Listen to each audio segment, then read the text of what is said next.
be answering astrology questions, metaphysical questions, questions about your natal charts. So if you guys have any questions, feel free to comment below. If you guys would like your own reading, so natal chart reading, progressed natal chart reading, synastry reading, the information for all of that is going to be in the description box below. You guys can send me an email. An email window should pop up, and then we can go from there. I'll always let you guys know what the turnaround time is depending on basically the volume. So that's basically how you guys can book a reading. And also, if you guys would like your own reading, the readings are in a video format. Okay, so it's basically me talking for either the 45 minutes or the 1 hour. So that's basically that. Hey everyone, how you guys doing? Happy New Year. Hey Luna, hey Concern, hey Ray. What's new, you guys? Happy New Year. Thank you all for being a part of this channel in 2024. Hey Safa, thank you guys for your likes and your shares and your subscribes, for being a part of this community. How are you guys doing? I'm going to be answering astrology questions, metaphysical questions, questions about your natal charts. So if you guys have any questions, feel free to comment below. I love that Concern. Exactly. You said another benefit. Hey, Ben, how are you doing? I'm answering astrology questions, metaphysical questions, questions about your natal charts. If you guys have any questions, feel free to comment below. Exactly. Concern said that you guys can print your natal chart readings in text. So then that's on your own time though. And then you guys are going to have it basically in writing if you guys are more visual. Okay, I'm going to start here from the top. So Concerned, here you said, hey Barbara.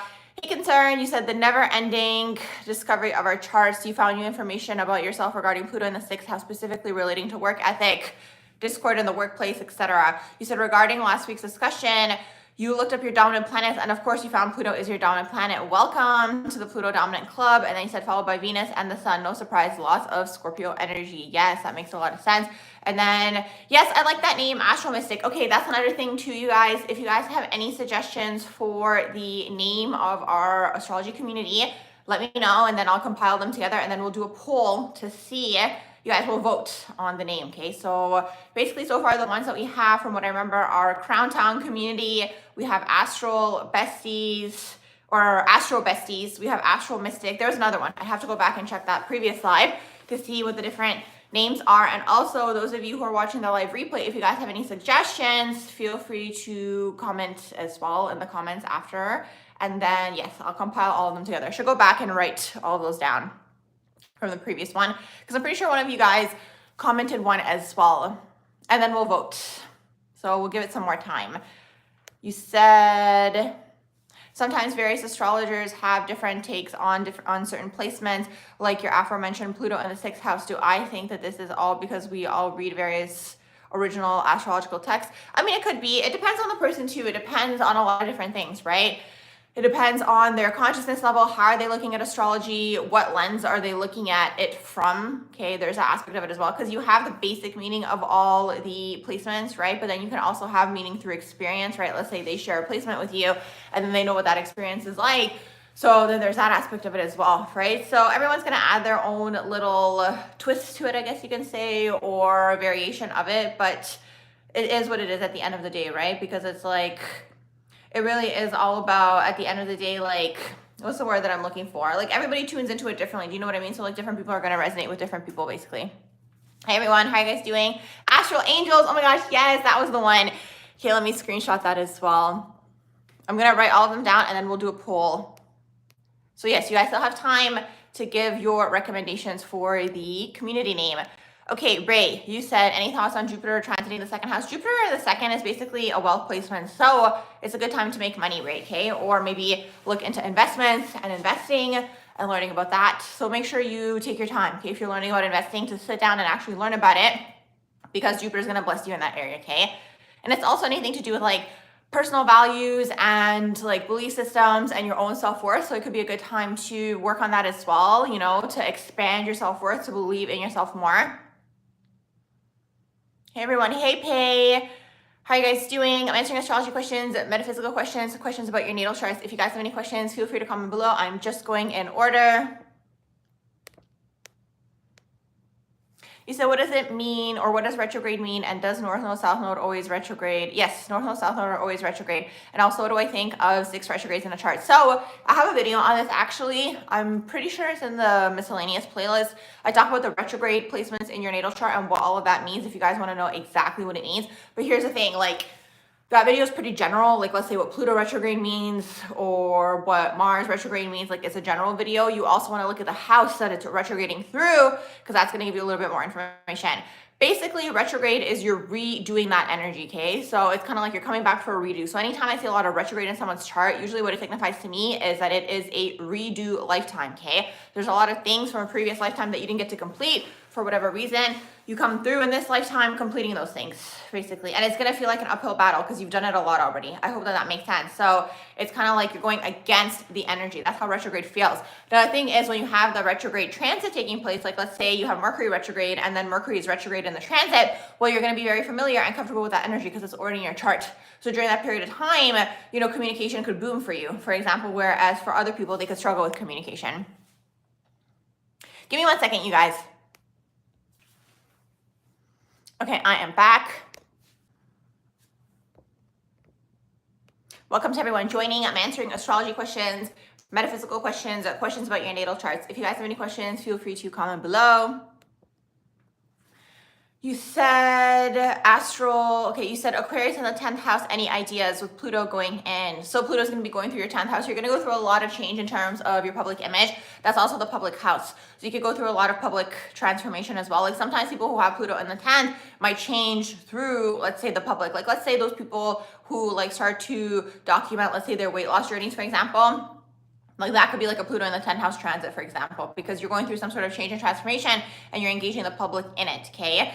Now, it doesn't always have to mean this, but that's one of the manifestations of it. Pluto going through your 10th house. Pluto going through your 10th house could also mean huge changes in your career because this is also a wealth placement, okay? Pluto in the 10th is looking for power and control in the public sphere and also in terms of career as well. So you're going to go through a lot of changes when it comes to your career, basically during that transit.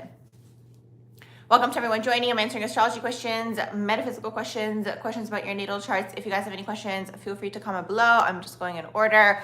Thoughts on Lilith and Vertex in Leo and Fortune in Taurus. So you have Lilith and Vertex in Leo. What house is it in? Can you tell me? You said also Lilith and Vertex, okay, are in the 7th house. And can you tell me what house is your Fortune in?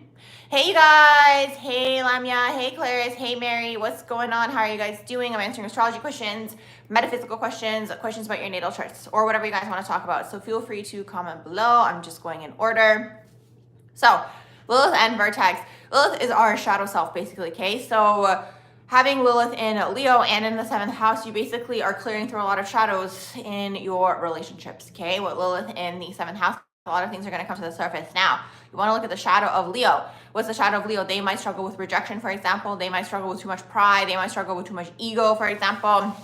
So those are all things that you might have to transmute when you have Lilith in Leo. Now, Vertex is a fated event. I'm curious to know, are they conjunct, okay, the Lilith and Vertex? Because basically when you have Vertex, it's a fated event and this fated event puts you on your path, okay? So the house is going to be the person or people you experience the fated event through, and then the sign is going to be the vibe of this fated event, okay? So for example, when you have Vertex in Leo in the 7th house, this could be, let's say you have a fated event through a partnership of some sort, a friendship or a business partnership or a romantic connection, you have a Leo type of event. Now, because Lilith is in there too, hey guys, how are you doing? I'm answering astrology questions, metaphysical questions about your natal charts. Okay, Fortune is in the 3rd house. Okay, I'll get to that in just a second. And let me know, are they conjunct? So in this particular case, let's say your fated event is through some sort of relationship. For example, in that relationship, let's say you're dating someone, you're meant to, let's say, develop a strong solar plexus chakra and boundaries and confidence in the self. Through this relationship, it helps you clear up, let's say, that shadow. Random example, okay? But something of this sort.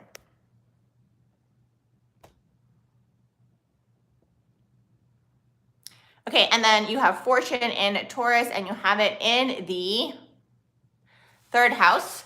So these are ways that you can make money and abundance, okay? So Fortune in Taurus is nice because the more money that you make, the more money that you will make, okay, when you have Fortune in Taurus.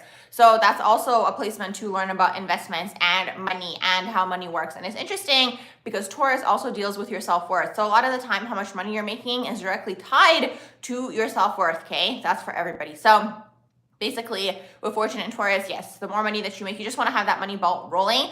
So when you don't have money or you're not working, it could be a struggle to get the ball rolling because Taurus is slow, okay? but when it's rolling, it'll always be coming in. So that's one of those placements where you want to kind of learn how to have multiple streams of income, for example, okay? With Fortune and Taurus. Now, Fortune in the third house, you can make money through the written or the spoken word, okay? So writing, speaking, social media, it could be, let's say, for example, through your friends, through your networks. It could be PR, it could be marketing, it could be sales, anything of this sort. Hey, Aquarius One, how you guys doing? You said from what you see on Astrology, you don't see any conjunctions. You said you're not working right now. Yeah, exactly.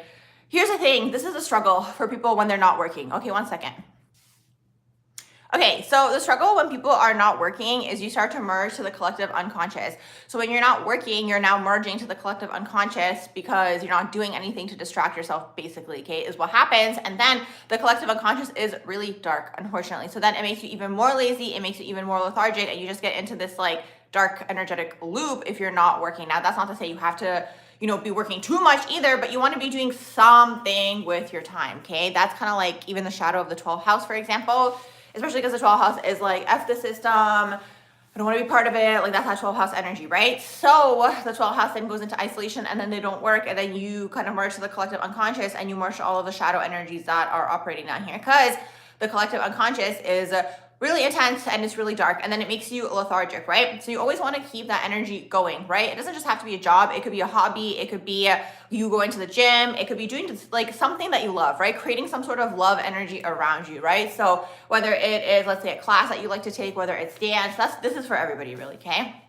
Because that's just how it is down here. So when you're not doing really anything with your time and you have no like hobbies or interests, you're kind of going into the collective unconscious and you're merging to that. And like that energy kind of keeps you trapped energetically because then it turns into a comfort thing and then you don't want to leave. I hope that makes sense. Hey everyone, I'm just going back up. I'll get to you guys at the bottom in just a second.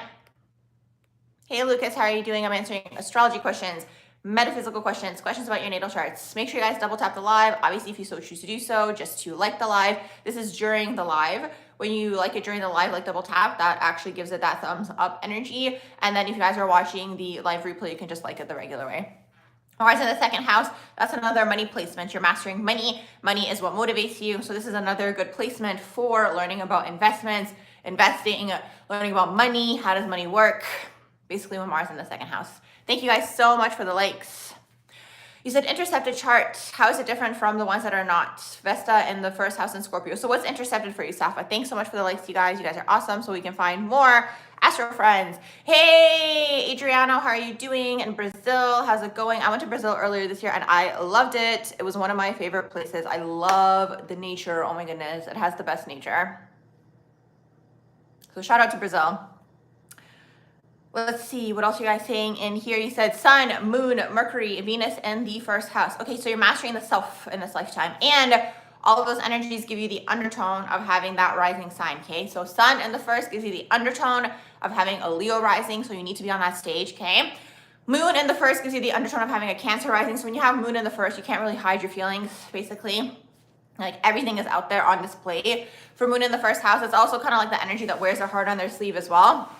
Moon in the first house is really interesting if you have Scorpio moon and then you have it in the first house because you can't really hide, even though Scorpio wants to hide, for example, okay? So that's Moon in the first, and then you take the undertone energy of having a Scorpio rising. Mercury in the first gives you the undertone of having a Gemini rising or a Virgo rising, which is nice because then you always kind of look youthful, okay, with that energy. And then Venus in the first gives you the undertone of having a Libra rising. And then when you have the undertone of having a Libra rising, you're going to be attractive, okay? Whether that's physically attractive, whether you dress nice, whether you have nice mannerisms, whether you express yourself in a very nice and charming way. So you basically take on all of those traits. Now, when you have a lot of first house energy in your chart, this lifetime is about the self, okay? So that means in a previous lifetime, probably there was a lot of sacrificing for other people or sacrificing your likes, wants, needs, and desires for other people. Now, to people around you, you might come off selfish, but it is what it is, right? Because at the end of the day, it's like everyone has their own path. So the first house person's path is the self, discovering the self, choosing yourself, picking yourself. And you'll see this come up in your relationships a lot of the time with Venus in the first house. Now, you might attract the opposite of this energy, for example, into your life. Like, let's say you attract people who are kind of selfish on their own and maybe you're codependent and you'll be like, why do I always attract selfish people? Because they're teaching you how to pick yourself, for example, okay? So that's kind of what you're trying to master in this lifetime. Hey T, how are you guys doing? Oh my gosh, hey, Sue loves astrology. How are you doing? Yes, Astro Besties. You said Chloe. Hey Chloe, how are you doing? Oh my gosh, how are you all doing? What's new? What's the 411? Oops, I clicked something here. Okay, now I clicked it off. You said thoughts on ELONM and him being an Aquarius and the public as related to Pluto in Aquarius. Yeah, he's going to be pushing all of the AI stuff, allegedly, in my opinion, and all of the tech stuff. Like, he's kind of put in place for that, and they picked him specifically for that reason, right? Because his energy is in flow, right, with the energy. Like, these people are specifically chosen for the roles that they do because of their natal charts. Okay, all these people work with astrologers, like high-level astrologers, so they're all specifically placed because that's how they harness the energy. Is really what that is, allegedly, in my opinion. I have to say that. Okay, so just from what I have observed. So yes, that person, like, he's gonna be basically bringing through, like, he's already doing that, right? Bringing through the AI and the tech and all these things, because they're trying to get us to go into like a technocratic energy, allegedly, in my opinion, right? Which is really interesting, because this is really interesting. Something that I was thinking about yesterday, I was thinking about how we're really going into the direction of AI, and it's like, it's actually, what's the word? Like, I'm trying to think of a certain word that I can say on here. Anyways, it's really interesting to see, because it's like, I was thinking to myself and I was like, okay, I don't know if I saw a post or someone mentioned this or something, like about an AI thing becoming sentient or something of that sort. Or like, I think the person was saying how like the chat bot that they talk to like starts to pick up on your thoughts, emotions, and feelings. It's literally like that movie. What was that movie called? Her? Have you guys heard of that movie? Yes, so everything gets planted in our subconscious, right, before it actually happens. So we're kind of going in that direction, but then here is a wild theory. I don't know, okay, I'm just throwing this out there. But it's like, it puts me into this thought loop, because I'm like, okay, hold on. I'm like, what if we originally were the AI that became sentient? Something to think about, just in my own opinion. Yes, a lot of people love that movie, but I was like really surprised. Like, because people were like, oh my gosh, this is the best movie ever. Like, before I saw it, I didn't know what it was about, because I follow like a lot of like movie quote like pages or whatever. So that movie kept popping up. This was like maybe 2-3 years ago now. And then people were like, oh my gosh, it's the best movie ever. I love this movie. And then I was like, okay, let me watch it. Cause like they made it sound like it's gonna be a love story. I mean, it is a love story, but it's like a love story with a bot. So I was like, this is so interesting that like people think that this is like the best love story ever, because it kind of just shows like the human's inherent narcissism, if that makes sense. Cause like that bot, like the computer thing that he would talk to, right, basically like was catered to just him, which is probably what people are ideally looking for in a relationship. Yeah, exactly. It was like futuristic. I get what you mean. You're saying like you like the idea of it, but not the romance. Yeah, but like people, when I was seeing it, were like saying like, oh my gosh, like love story and blah, blah, blah. And I was like, okay, what's going on here? Like when I watched it. Hey, everyone who's joining the chat, I'm answering astrology questions, metaphysical questions, questions about your natal charts. If you would like your own natal chart reading, progressed natal chart reading, synastry reading, you guys can go on my website underneath the readings tab, select which reading you guys would like, an email window should pop up. You guys can send me an email and we'll go from there.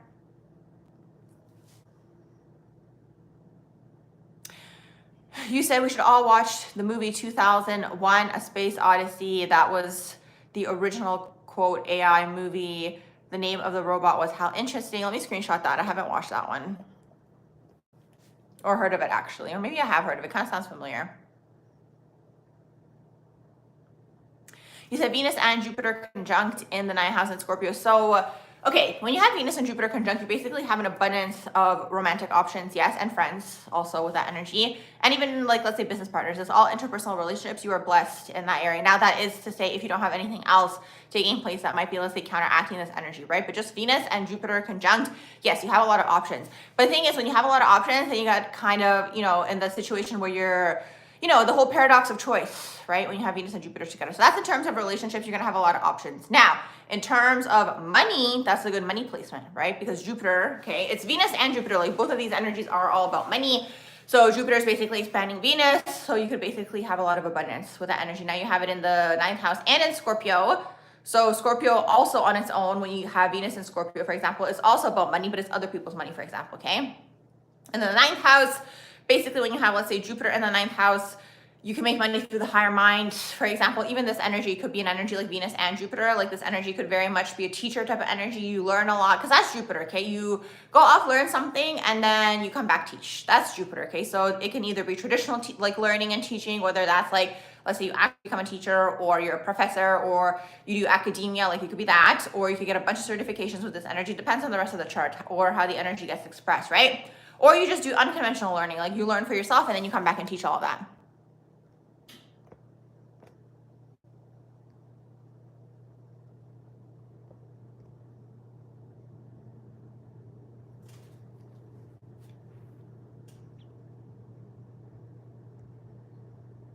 I'm just going back up.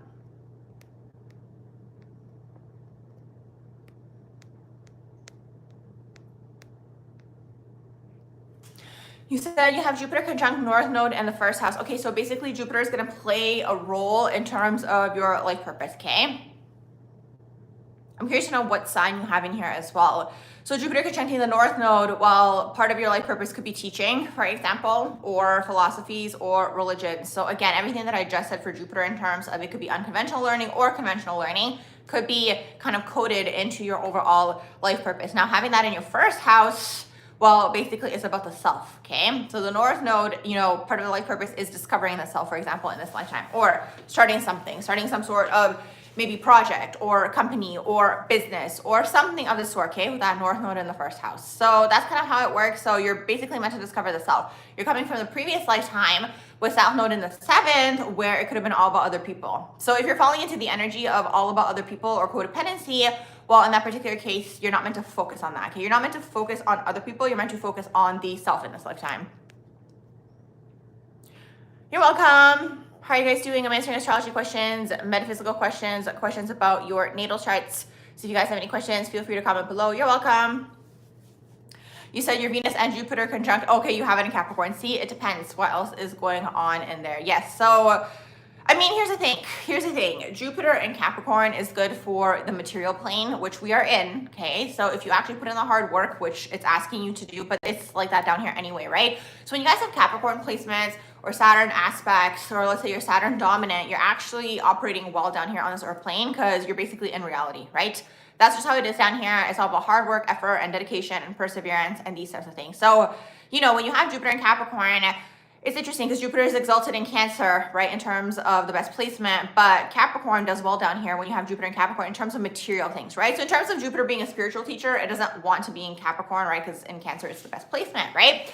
But when you have it in Capricorn, well, you're going to do very well down here. You can make a lot of money. You could be very materially successful, but then you could struggle, let's say, in the area of spirituality. But you could always balance that within yourself. You know what I mean? If you have the awareness. So, you know, Bella, let's say you were interested in having a business with those energies in there or hustling, and also Capricorn, because it is Saturn, it's usually after the age of 35. Okay, you start to see the rewards or the fruits of your labor for Capricorn energy. Hey, everyone. Hey, Esperanza, how are you doing? What's new? What's the 411? Okay, Courtney, to check your dominant energy, we discovered it last week. You can go under AstroSeek. You can go into Google, type in AstroSeek dominant planets. But then I also noticed even if you go under your birth chart on AstroSeek, you'll have a little tab that tells you dominance, okay? And then it'll bold those ones for you, okay? Taurus is here to make money, basically. Hey, Beatrice. How are you doing? I'm answering astrology questions, metaphysical questions, questions about your natal charts. If you guys have any questions, feel free to comment below. So yes, then you'll see what your dominant energy is, and you can look at your top 3 dominant energies. It always kind of gives you the percentage on there, like which one is your dominant energy. Oh, good. You said your Venus and Gemini loves how fast I talk. Thank you. I watch everything on 2x speed, so sometimes I forget that people talk slow. And then when I encounter someone who talks slow, I'm just like, okay, like what's happening? Like in real life, I mean, if they're talking slow, I'm like, can we get to the end of this thought? I don't know. I think it's because I'm psychic. I already know where the thought is going. So it's like if they're taking 5,000 years to like spit it out, I'm like already completing it in my head. So anyway, it's just life of a psychic person. You said from a spiritual perspective, why do we occasionally get minor illnesses like colds? Okay, here's the thing. Here's the thing. I used to look at a lot of illnesses from a spiritual perspective, but there's also a lot of like genetic manipulation and just my own opinion, okay? Especially like we can see that these days, right? It's in the food, it is in the things that people ingest, it's in the air and all these things. Allegedly, my own opinion, okay? So it's like, it's a little bit to do with manipulation, but at the same time, another thing that I think about too is like, you still have to be a vibrational match for that particular thing. So when you get a cold, it's usually like if your system is on overdrive, I find, in my own opinion, okay? So it's like you're either stressed or you didn't sleep well or you got really upset about something or you got really angry about something. Like it's a release of emotion. Sometimes it's telling you to slow down, to take a break, okay, when you take a cold. So there used to be a website, I couldn't find it again years ago because I used to teach in person back in the day. And one of the things that I would mention is how all of the illnesses are connected to some sort of spiritual reason, because everything starts manifesting in these spiritual planes, okay? So it all starts up there in the spiritual realms and then it hits the physical. So it's always something to do with like the chakras and always something to do with like something that was manifesting for a longer period of time, okay? And then it's like kind of everything kind of aligns into place and that's kind of how it all comes to the surface eventually. So a lot of the time, you know, most people, okay, here's the thing, you guys too. And again, these are just my own opinions. I'm not a medical practitioner in any way, shape or form, okay? This is just how I look at things.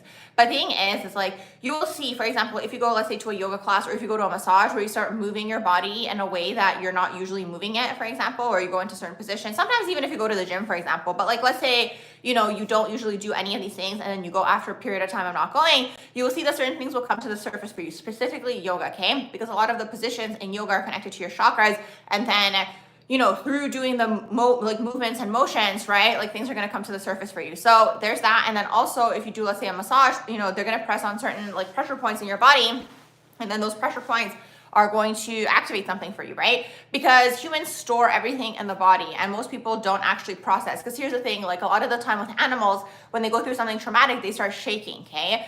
And then they release everything in that moment, whereas humans don't do this, okay? They just kind of suppress and they store all these things. So there eventually comes a time when maybe there's like an energetic safety, okay, for something to come to the surface. So that's connected to purging. So to get to the root of anything, you want to look at the chakra that it's connected to, and then that chakra will tell you more information as to what's going on in that region, for example, right? So that's what everything is connected to. So it's basically this. So the website I started telling you guys about back in the day, I couldn't find it again, but yes, I used to teach back in the day, and there was a website where this individual kind of listed all of the spiritual or all of the illnesses and like spiritual causes for those illnesses. So it was interesting to look at. I mean, I'm sure you guys can find online something about that now, but I really like that site and I wasn't able to find it again. So maybe that was like 5 years ago now, but yes. How are you guys doing? I'm answering astrology questions, metaphysical questions, questions about your natal charts. If you guys have any questions, feel free to comment below.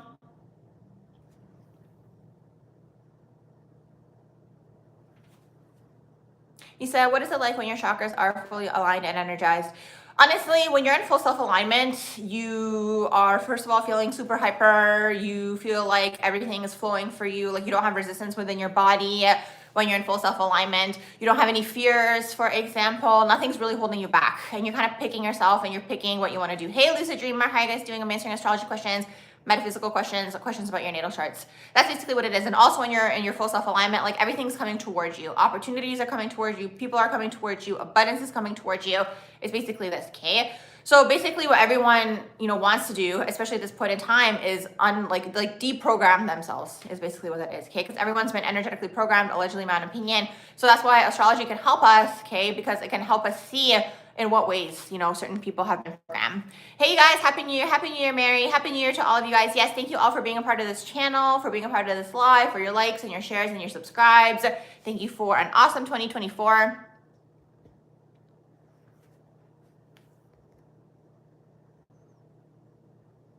Yes, I would say I was definitely psychic since birth because my grandma actually, bless her, okay, bless her, and I'm pretty sure like she picked up on it already. But okay, so she's super psychic and intuitive, but she's also religious, so she never really expanded in that area, even though she would always like pick up on things still. But yes, so I think she picked up on it for me. So the way it all started was she would ask me like to remember my dreams, basically. So yes, that's kind of how it all started. And then I would tell her my dreams when I was a kid, and then we started noticing that my dreams were coming true. So that's how it started. And then just like other things here and there as time went on, like, you know, I was very good at reading people and these types of things. So bless her, okay, and bless all the soul contracts. BRB, you guys. Okay, I'm back. So yes, that's basically how it all started for me. So I was always super intuitive and I was always super psychic. And then I just decided like later on in life to actually like start exercising it more. So it's interesting because it's always been a thing. And I was always interested. Like I always went to psychics, even when I was young. I would say like the first psychics that I went to, I was probably like 18. Yeah, I think I was 18 years old, and I've literally gone to like every single type of psychic reading. I'm curious to know, probably in my entire life, over maybe even like 100 types of, like hundreds of readings probably that I've done like from people, but like I've done all the different types of readings from people, okay? So I've done tea leaf readings like from people toward me, like I've gone to those types of readers, okay? Tea leaf readings, the first psychic I ever went to was actually a numerologer, okay, when I was young. And he did a really cool type of numerology that I've actually not seen anybody do since. I can't even explain it because it's something that he starts like writing on like a piece of paper and he starts calculating. So yeah, so that was really interesting. And what else? A lot of things like coffee. Cause like also in my culture, like we look at like Turkish coffee, and that was another reason like I got super interested in the psychic world, was because like I think my grandma did it for fun. So she would like look at my Turkish coffee, like, you know, you turn the coffee upside down and you kind of like read it, and then she was always accurate. So I was kind of like already a believer of the psychic world. I'm pretty sure she did that just for fun, you know what I mean, like to like pass the time. So yes, and then yeah, I was always a believer. You know how some people have like fear around the psychic world? I definitely never did. So yes, and then yeah, I've done all different types of psychic readings, like all the different types of astrology readings, all the things, absolutely all the things. Like I love the whole world. I love looking to see like how people basically channel information is really what that is. And you know, what is their way of divination, you know? Because you have different types of divination. So it's this.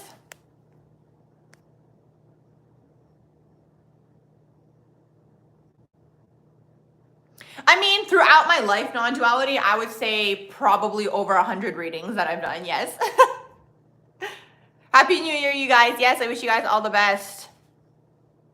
You said, can a parent energetically project things onto? Yes, exactly. Things like shame are feelings that are energetically passed down, okay? So a child, when a child is born, they don't feel shame. Do you know what I mean? They're a baby, right?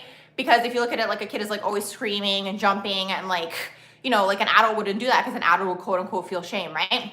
So those are all socialization things is basically what that is. So yes, a parent can project shame onto you, and especially shame, that's an emotion that really gets projected onto people. And then that's connected to your sacral chakra, and it's connected to your sexual energy, right? So like, let's say you could have like covert, just like trigger warning, but you could have like covert sexual abuse, for example. Let's say you had a parent that was always commenting on your body or on what you wear, or you shouldn't wear this, or you shouldn't wear that. Like that affects your sacral chakra is basically what that is, because they're projecting onto you is really, really what that is. So you have overt and covert. You said you have a question about finances being blocked with astrology placements, what to look for. Interesting question. I'd have to look at your chart to see what is going on there. It could be a transit that could be energetically in the way, but it could also be just you not being in your alignment, for example. Because the thing is, when you're in your alignment, and this is what we were talking about earlier as well, when you're in your full self alignment, you are basically attracting everything to you. So there could be something here. In your case, I'm kind of just like psychically picking up on there's something here that you're doing to please the family actually, and it's not what you actually want to be doing, and I feel like that's in the way for you. But that's just like psychically coming through. You said, I sound like I have some interesting stories. I should do some story time streams. I do. I have a lot of interesting story, you guys, but like, it's like I have to be prompted to tell you guys. Do you know what I mean? Because like, I can't like, I can sit here and be like, okay, what was it? Do you know what? But it's like if someone says something, I'll be like, oh yeah, that thing happened. Yes, I have a lot of interesting stories. Absolutely. Because also on top of everything, I have a lot of Scorpio energy. So I've seen a lot of things, a lot of people, a lot of situations, a lot of circumstances. So just throw something out there, you guys, and I can tell you guys a story probably about that particular thing or topic. I'm just going back up here to see. You said Mercury in Pisces. What does it mean for you, Aquarius sun? Okay, so you're probably psychic, Mary, super, super psychic with the Mercury in Pisces. You might have a good singing voice, or you could be interested in singing, songwriting, or you could connect to the astral realm through music as well. Chloe, you said Mars in Pisces, you desire to be more creative, but you have to feel it before you do things. Yes, that's that Pisces energy, absolutely. It's this, yes, you have to like feel it, and that's a struggle because sometimes these energies, if they don't feel like it, they don't do anything, and that's why they can be lethargic sometimes. You said that's so true. You have a 12th house stellium, but it's ruled by Libra. They want you to be a nurse and you want to be an artist. There you go. See, confirmation. Hey, Angela. Oh my gosh, I hope you guys are having a good holiday season too. I hope you guys have a wonderful new year and all the things, even though the real new year is in April. But anyways, that's a conversation for a different thing, for a different day. You said, do I like human design? They explain the prompting thing in some ways. I mean, human design is based off of astrology. It's interesting, like some things in there are accurate too. So it's just a matter of seeing like what resonates with your own energy field. Do you know what I mean? But the basis of everything, you guys, is numerology and astrology. Everything is based off of numerology and astrology. Like this whole earth plane is based off of numbers, okay? So everything else is like a spin-off of that, is basically what that is. So the way that I see it is like, people interpret things, like this is another like channeling thing, right? People interpret things in their own way, and then there's like a part of the group of consciousness, like a subset of the consciousness in the collective that resonates with that stream of consciousness. Does that make sense? So then it resonates with them. You know what I mean? So that's the way that I see it. So that's why, like, let's say certain types of astrology resonate with someone, and then you have other types of astrology that resonate with another person, and these types of things is basically what that is. So it's really, really this. The way that I see it is like it all exists for a reason, and we should look into everything. And again, going back to all the types of readings I've done, like I've done all of the types of readings probably. And then if someone comes up with something new, I'd probably do that one too, just for fun. Let's see, Mars in Virgo retrograde. You might struggle. You said you have anxiety, and then you have Mars. Your anxiety could be coming from perfectionism, Ben. Or like the need for perfectionism, or like struggling with perfectionism. Mars retrograde is a little bit of a struggle because it's like it kind of stunts your ambition, for example, or it can also kind of like push you backwards. You know what I mean? You have to kind of fight against that retrograde energy. Like that's kind of how retrograde works. It kind of feels like an uphill battle. But if you get used to it after a while, then it's not going to feel as intense. But in the beginning, it could feel like this. Okay, Pei, you said you have Sagittarius ascendant, Aquarius sun and Saturn, Pisces moon, Jupiter, Scorpio. Can I give you insight how to ground? Yeah, that's definitely a not very grounded, all of those energies. So Sagittarius ascendant, Aquarius sun and Saturn, and then you have Pisces moon and Jupiter and Scorpio. The Sag ascendant is really interesting. If you're still in the room, can you tell me if you have Scorpio in the 12th house? Because the Sag ascendant, if you do have Scorpio in the 12th house, you have a lot of things to clear under your, like through your unconscious basically, or from your unconscious. Which placement do you have, T? Hey everyone, hey Duke, how are you guys doing? You said, do I do Placidus readings? Yes, I read in the Placidus tropical system. You said, what about necromancy? Is that the one where they're like tapping into the people who have crossed over onto the other side? You said, you want to hear a story on one of my most unexplainable experiences and my interpretation of what could have happened? Any story would suffice as well. Oh, that's interesting. Something that's unexplainable. It's hard because I just feel like I'm living that every day. Literally, like I don't have something that I could think of now where I'm like, wow, like that was so, you know what I mean? I think maybe the first time it happened, I was like, oh my gosh, like this is like, wow. But like now I can't think of something in this moment. You said unexplainable experiences and my interpretation of what could have happened. Like, are you talking about like something that could have been diverted or like averted, for example? Here's the thing, you guys. Okay, this is what I'm going to tell you guys. Okay, since I was young, I've always lived my life through my intuition, okay? Because again, one of you guys asked me if I was always psychic, intuitive. Yes, okay? I always had a strong intuition because I always went based off of how something made me feel, okay?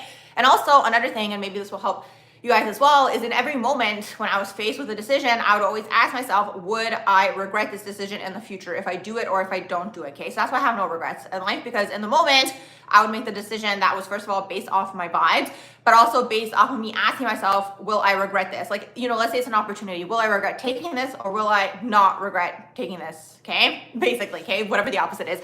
So that's kind of how I made all of my decisions always, okay? So now my intuition saved me from a lot of shady situations, okay? So I have a story, like I have a lot of stories about that too, okay? A lot of shady situations because of the fact that I would always pick up on the vibe, and I was always like, okay, for example, hey, let me tell you guys this story. So I was in the entrepreneurial community. So I always wanted to have my own business. So I've had a few different businesses through the years. If you guys want to learn about that, I have a video on here where I talk about all the different businesses that I had. It's under the entrepreneurship playlist, okay?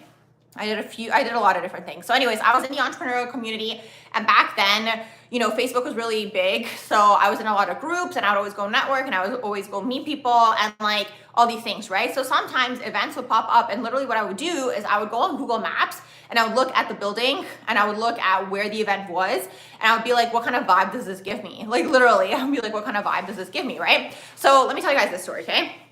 So there was a situation where this person reached out to me, and again, you know, I was in communication with a lot of people. I was involved in a lot of entrepreneurial groups and all these types of things, okay, in the city. So anyways, you know, one time someone reached out to me and they were like, and here's, okay, let me tell you guys what happened. So the person reaches out to me, they're like, oh, like this millionaire from like the Guinness World Records book is coming and they're having like this VIP party and we want you to come and blah, blah, blah, okay? So in that moment, I was like, okay, like what's going on here? And I was young, right? So, you know, usually like young girls might be like, oh, millionaire, whatever. But thank God I was never like that when I was young. I just like didn't care. I was like, okay. So it was so interesting because in my head at that moment, first of all, what I did was like, okay, tell me the address. And then I went to go see it on Google Maps, like the vibe that I got of the building, right? And I was like, okay, this building gives me like a weird vibe. It looks like a condo building. And it's just like, I don't trust anything that's like randomly in like a condo. Do you know what I mean? Unless it's like a venue and an actual event space in a condo, I don't know, it just gave me weird vibes back then, okay? So that happened, and then I remember thinking to myself, okay, I thought to myself and I was like, okay, you know, if I'm meant to go, then nothing will come up, or if I'm not meant to go, something will come up and divert me from this. And literally one of my friends reached out, and my friend was like, hey, do you wanna hang out? I'm like, okay, I'm not meant to go, okay? So I forgot about that, okay? I forgot about that, and I was like, okay, whatever, I continued living my life. So, you know, that was that. And then later on, another person reached out to me. Okay, so it was actually a woman who reached out to me the first time, and then the second time it was another woman. Another woman reaches out to me, and she asked me the same thing. Okay, a completely different person, maybe like a year later. And I was thinking in my head, and I'm like, this is something shady. Like, why do they keep reaching out to me, telling me about this like millionaire from the Guinness World Record, like something, right? So even to that person, back then, I was kind of like, oh, like how can I get rid of this person so they stopped messaging me? So I just told them I was leaving the country. I was like, I'm leaving the country, okay? So in that moment, again, I didn't think anything of it, but it was only years later when I started like learning more about all the shady things that go on in this world, okay, you guys, all of like the traffic ing things and all the things. And then I finally connected the pieces. This was actually in 2020, so this was several years later. I was like, oh my gosh, those people are probably involved. Obviously, allegedly, I can't prove that, but that's just my own like opinion, right? What else could it be? Like something shady like that, right? So it's like they kind of get the women to like go after the young girls, and then the young girls trust the women more, Twitch, okay? And then, you know, God knows what happens next, right? But thankfully, thanks to my intuition and again, you know, listening to it and all these types of things, it got diverted, okay? So that happened. I'm glad that you like the way that I talk. Thank you. You said intuition. Yeah, saving me from, saving me. Yeah, exactly. You said intuition, saving me from shady experiences. Exactly. Yeah, no, I have a lot of stories about that. Yes, exactly. A lot of stories about just like the intuition. It's just the vibe. And sometimes it's even when I enter somewhere, I'm like, I don't like it here. I don't like the vibe. It always happened. Even so interesting. I was just telling one of my friends yesterday about another one of my friends from back in the day. Also, what happened was like we all went out, okay? And like I don't drive, so I would always take the bus. So, okay, we all went out and, you know, basically, you know, like when everyone's going out, they're having a good time, blah, blah, blah, right? So we're all out and it was just so interesting because like all of a sudden, and this is the Uranus energy in my chart too, like all of a sudden that night, I was like, I just don't feel like being here anymore. And I'm like, I'm going home. So I was like, okay, you guys have a good night. I'm leaving. Literally as soon as I had left, okay, and I caught that final bus, like it was that split second, okay? And that's been a lot of things in my life too, have always been that split second decision. The split second, I'm like, let me catch the last bus instead of taking a cab, because back then we used to take cabs. I was like, let me just catch the last bus home. So I did, okay? And then later on, I found out all this chaos broke out after I left, which would have been so annoying because if I had been there, I would have had to be there so long after. So yeah, it's like things like that. Oh my gosh, I have so many stories. I have so many stories, you guys. I just have to remember all of them because I'm always living through the vibe. Okay, let me tell you guys another story. Since you guys wanted the story time. So another story is, okay, so this is really interesting because this is one of those stories that's like, I don't know how to explain it, because when you live your life through your intuition, to the everyday logical person, they don't get it. Do you know what I mean? Because they're like, why would you make that decision? For example, when something is presented to you and it seems like such a good deal and it seems like something so awesome, you know, but it's like, I was always kind of like, I don't like the vibe of this, or I don't like the energy of this. So for example, okay, so I was a stylist back in the day, like a clothing stylist, okay, for, you know, I did music videos, I did fashion shows, I had personal clients, all the things, okay? So basically I had met this group of people and like they wanted to sign me into like their group, okay, to be like, you know, the stylist for an up and coming artist. I'm not gonna say any names or anything of that sort, okay? I'm gonna keep it ambiguous as much as I can. So they wanted to sign me as like an up and coming artist. They wanted to sign me as a stylist for the team and all these types of things. And it was so interesting because I had done a few gigs with this group of people. And then afterward, like the manager of that group of people was like constantly calling me, and I don't know how to explain it. It was just the vibe. It was just like this controlling vibe of just like trying to really get me to like sign on with them. And it was so interesting because I was like, I want to continue doing my freelance stuff. Like I don't really want to be a part of a group or whatever. So anyways, that also diverted me from some interesting situations. But yes, always listen to your intuition, you guys. It's a vibe. That's exactly what it is. Okay, I'm going back up. You said your intuition came in heavy this morning, ended a budding relationship because of it. Yeah, now these days, I literally, like, I see it sometimes a few seconds before it happens. It's really interesting. Like, the more you start to get in tune with it, it's like, it literally flashes as like a vision before it happens. So it's really interesting. Like, I believe everyone has intuition, but it's just a matter of being in tune with it is basically what that is.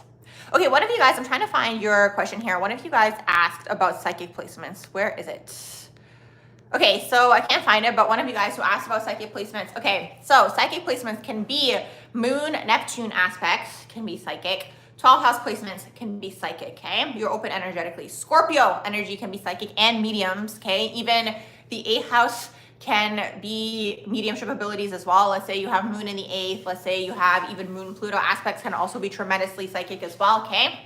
So Pluto aspects as well. Mercury Pluto can be really, really psychic. Mercury Neptune can be really, really psychic as well. Let's say you have Mercury in the 12th, Mercury in Pisces, Mercury, you know, yeah, aspecting Neptune, or even Neptune in the 3rd house can be psychic. Then you also have Aquarius. The Aquarius psychic gifts are basically like more claircognizance. So they're going to be psychic in terms of like ideas, for example, in terms of inventions, you know what I mean? But that's still a psychic, right? Because like psychic gifts and abilities are you going out of body and you're basically catching something on the astral, right? So it's a matter of how this is being expressed. Sometimes it's through, let's say, ideas. Sometimes it's through physical creativity. Sometimes it's a song, right? It's music, like these types of things, okay? So that can also be psychic.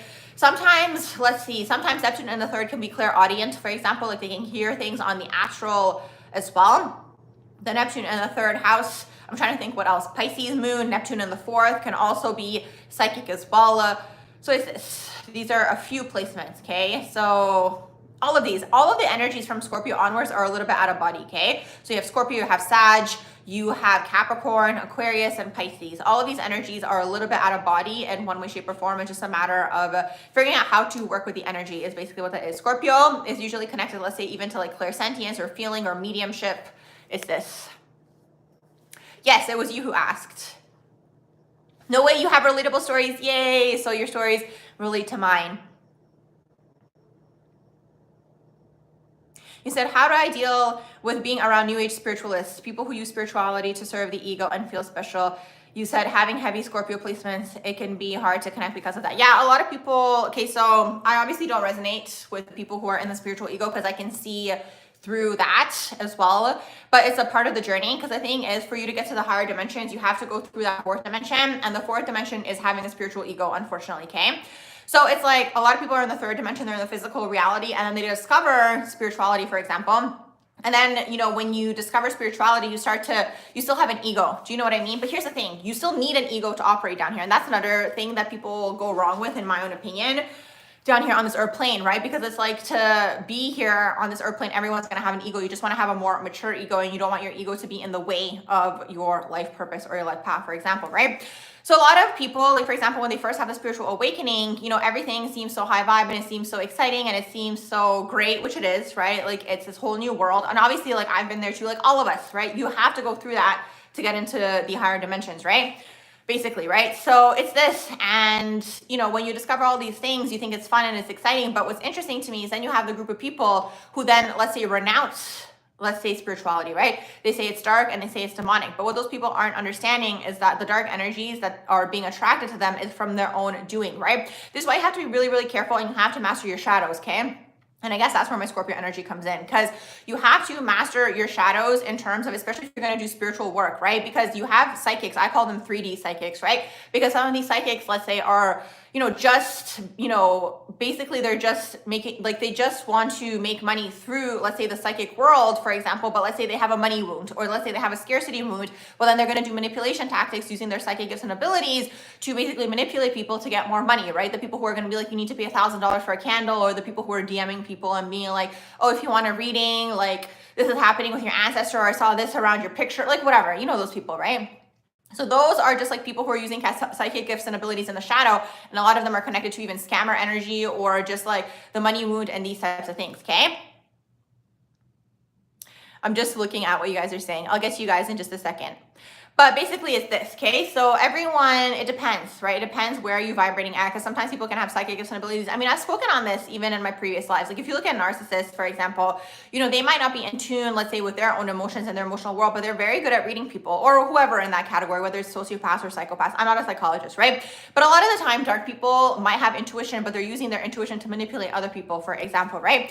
So it's this. So it's just a matter of where are you vibrating at in terms of your chakras, and what are you doing with that energy is basically what that is. But yes, a lot of people spiritually bypass because they discover the new age. They think it's so exciting. And then they kind of look at it as a band-aid. And then when it doesn't fix their problems, then they start to say it's dark, or they start to say it's demonic. But all of the dark energy is something within you that needs to be cleared, is basically what that is. I hope that makes sense, okay?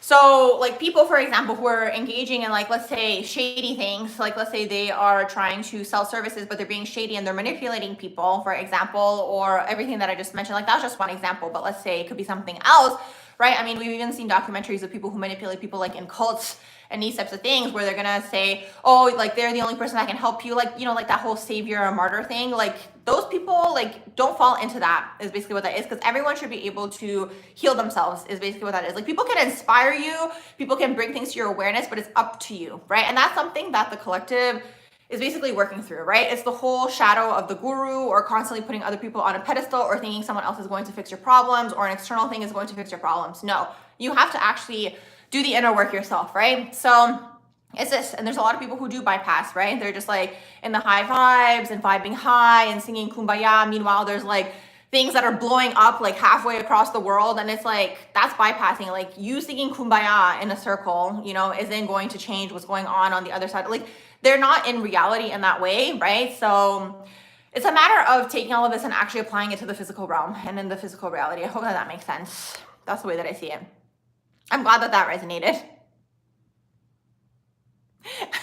Yes. Okay, we're gonna send vibes. Yes, I would love for you guys to be my besties too, all of you guys. So maybe that can somehow, we're in the astral together, okay? We're together here in the astral, but yes, let's send the vibes. You said the ego should be spiritualized.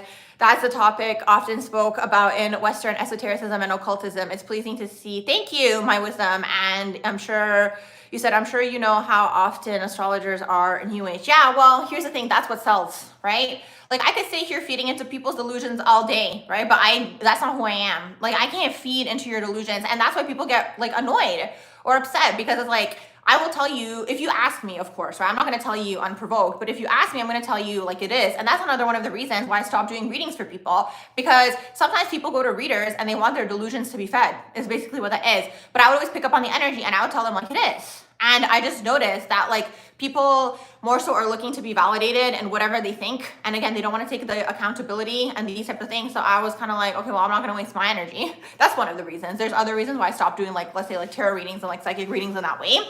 But it's this. So that's what I've learned. And even now, recently, I just heard someone recently, talking about a psychic. I didn't say anything. I just hold space. I listen to people when they talk. But recently someone was talking about a psychic to me, and they were saying how the psychic was so good. And then the moment that psychic did not want to feed into their delusions, and again, maybe delusions is, a negative term, but it's like their own belief systems about a certain type of situation, they were like, this isn't a good psychic anymore. In my head, I was like, the psychic is literally telling you what the shadow is in this situation. But like, that's what it is. Like, that's what the ego is. Do you know what I mean? Like the ego is like you creating this whole personality or persona on like an externalized thing. And if someone says something against that, people can't handle it because the ego is fragile. This is for everybody, right? So it's this. So a lot of people, and like honestly, and this is why I understand why in theological texts they say to try to stay away from psychics or stay away from false prophets, because it takes power away from people. It also affects people's free will. If you're constantly not listening to yourself, your own inner guidance, like you can go to someone to confirm, right, something that you're believing, but if you're giving your power away to this person, it's a different vibe. I hope that makes sense, right? So it's this, and then also, again, all the readers, I know people are trying to get their bag and they're trying to make their money with the tarot readings, all these things, but a lot of those people, unfortunately, are keeping people trapped in certain situations. Like, don't get me started on the whole twin flame rhetoric. Like, that whole community is trapped, and they're trapped energetically in like a fourth density type of situation again. But if you guys want, I can talk about that too. But anyways. You said, have I ever got downloads about celebrities in the astro? Always. I used to do readings on them back in the day, but then I stopped because I realized that they're just like dark energy, like psychic readings. I have that channel where I started going over their natal charts. But yeah, a lot of them have a lot of dark energy around them. And I was just like, I can't be bothered with this. But yes, I would get a lot of information. Like, the thing is, when you are intuitive or psychic, all you have to do is focus on something and the information comes to you, right? You're focusing on someone's energy. You're focusing on a situation. Like, that's what it is. Like, psychic gifts are you focusing your energy on something, right? So you're thinking about it so much, you're thinking about it, and then you hook into that energy, right? And then the information comes through.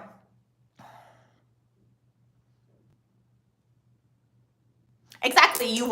Exactly, Helena. That's exactly what it is. You want to have your own guidance system, right? So we're kind of moving out of that paradigm, because again, that could have also been connected to the age of Pisces as well in one way, shape, or form. So it's like people want to come into their own energetic sovereignty. Like, we can all go to each other to confirm, right, what we're all thinking, but it's like you don't want to give your power away to a person, for that person to tell you what to do, right? And that happens sometimes with 12 house people too.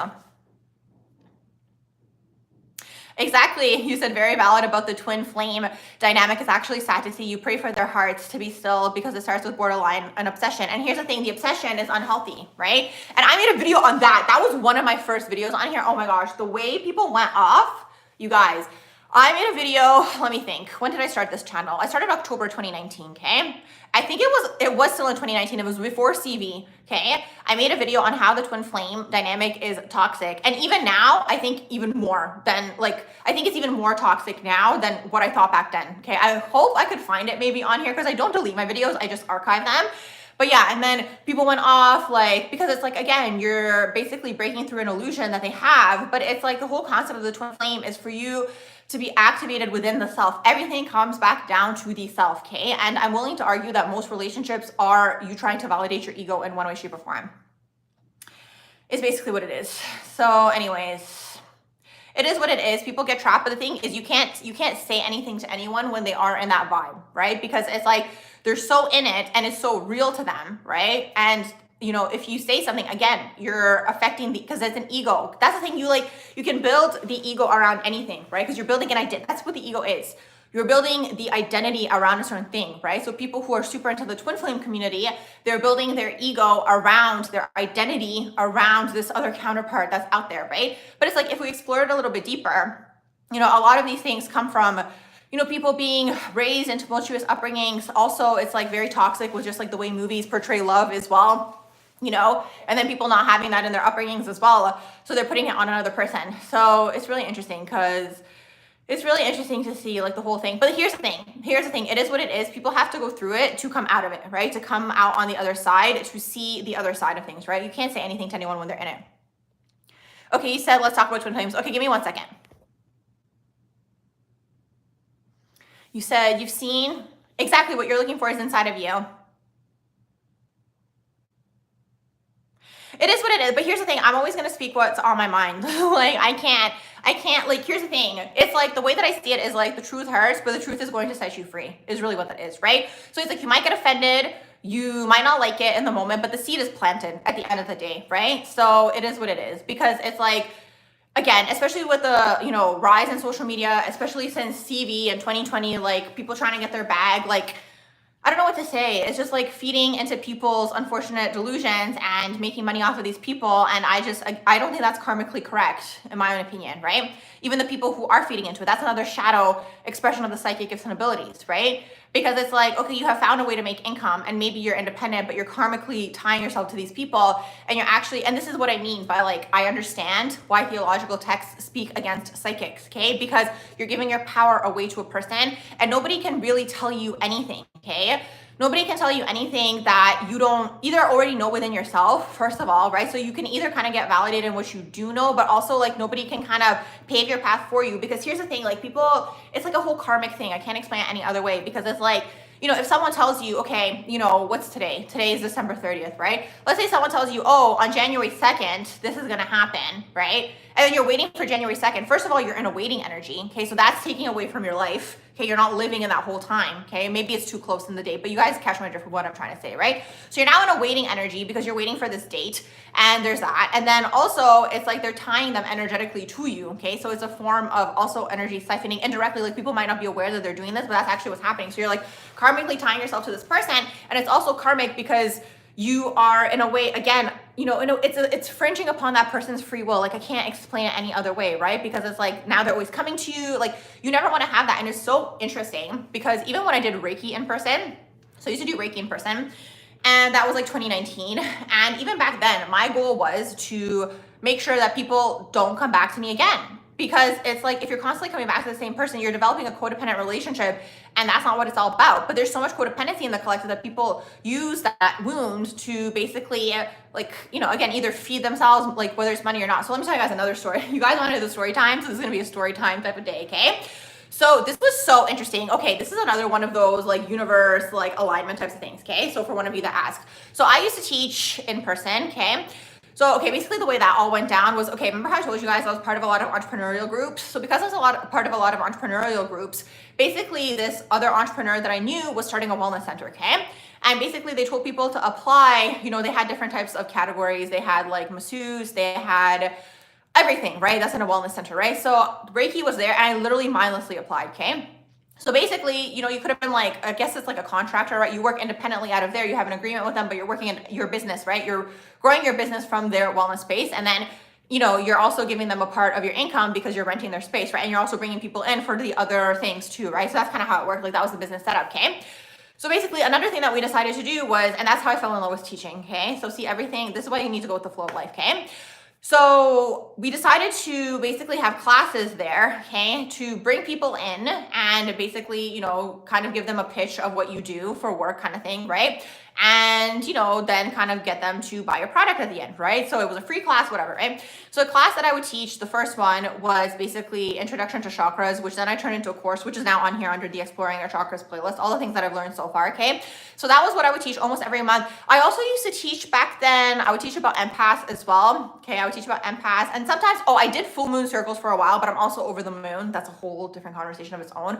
But I did do full moon circles for a while, and that's also how I got into tarot, because, and that's also how I started my YouTube channel, actually, because I did the full moon circles, and then I was like, oh, I could just post these things online. And also same thing, like I kind of decided like, oh, I could just post like all of these classes that I'm teaching the same thing all the time. I could just post them online, and then I could get people, like refer them to go and watch it online instead of me teaching the same thing all the time, okay? So that was basically the evolution of that journey, okay? And then eventually got into astrology. But yes, so that happened. So anyway, so I'm teaching the class, and like everyone would come in, and then I would make them sit on the ground, humbling everybody, okay? But they were like those, like, you know, those like bolster things, right? And it was like, it was a smaller space, but yeah, everybody would come in, they'd have to sit on the ground, they had to take their shoes off, all the things, okay? So anyways, that happened. And then one time I was teaching, so this was interesting. So beside the wellness center, like a little bit down, like not right beside, but like maybe the next door over, there was a psychic, okay? So there's this lady, okay, that's walking by while I'm teaching my class, and I thought she was coming to my class, but she was late, right? So I'm like waving at her, okay? And I'm like, oh, like we're here, whatever. So she accidentally comes into my class, okay? And then she becomes my Reiki, what's the word? Reiki client, okay? So it was so interesting because through her story, I realized that psychic was siphoning her energy. Like she was always going to the psychic, and they kind of had developed this codependent relationship. And then I had told her basically what was going on. So anyways, that was that part of that, you know, story, and we're here now. Okay, Ben, let me see, what was your question? You said you have Leo in the 10th with Jupiter and Lilith here, trying to wade through the torrent of comments to figure out how the Mars transit affects your career. What is the Mars transit right now? I don't do transit readings. Like, I don't do predictive readings. You said, oh, thank you, Esperanza. You're so awesome. You guys are so awesome. Send you guys good vibes as well. Well, here's the thing. You're asking if I think the psychic was intentionally siphoning the energy. This is what I mean. Sometimes people go into survival and that's the only income that they have. So this is why you need to master your wounds, right? So sometimes people go into survival and that's the only income that they have and that's the consciousness that they're at, right? So it's interesting to be like where I'm at because I see where everybody comes from. Do you know what I mean? So it just is what it is, right? So maybe that person really needed the money, or maybe that was just how they went about things, right? So maybe it wasn't on purpose. Like maybe they weren't on purpose creating this codependent relationship. And again, I'm not saying that these people do, right? But it's like, it's such a subtle shadow that's happening in the background and you want to be able to catch it, right? So it's like, this is why you need to master your wound. So if you have a money wound, right? And like, let's say you're doing psychic work and you are trying to like live off of that, and maybe it's a struggle, right? Because of the fact that, for example, you know, it's psychic work at the end of the day. Do you know what I mean? Then maybe you need to have another job. That's just what it is. Do you know what I mean? Like then you maybe need to be realistic with yourself and maybe you need to have another job so this can still remain pure energetically. I hope that makes sense. So is this... Yeah, I'm so glad. Yeah, exactly. The psychic was draining her energy. Okay, so Mars, it's going retrograde through Leo right now. Let me just go back up. You guys are all gifted. Thank you all for being a part of this channel. You guys are so awesome. Thank you all for being a part of the channel. Thank you for your likes and your shares and your subscribes. I love that we have the Astro community. Also for all the people that are joining, if you maybe don't watch the live replay, we are trying to think of a name for this community. So if you guys have any ideas, okay, let me know. And then I'm going to make a poll, okay? So one of the ideas earlier, I'm going to have to go back up. I think I screenshotted concerned. You said, I think astral, what was it? Astral something. I screenshotted it though, okay? So we have astral angels, then concerned. You said something as well. We have astral besties. We have Crown Town community. I'm going to have to go back and get all of the different suggestions, and then it's going to be a poll, and then you guys can pick, okay? So for the community, we're going to have a cute community name, okay? And shout out, I can't remember who it was, but it was somebody else that I saw was creating a community name, so that's kind of how I got inspired to do that. You said you think the celebrity pedestal is going to fall down. That's exactly what's happening now because that's the age of Pisces and that's done. And they don't need them anymore, right?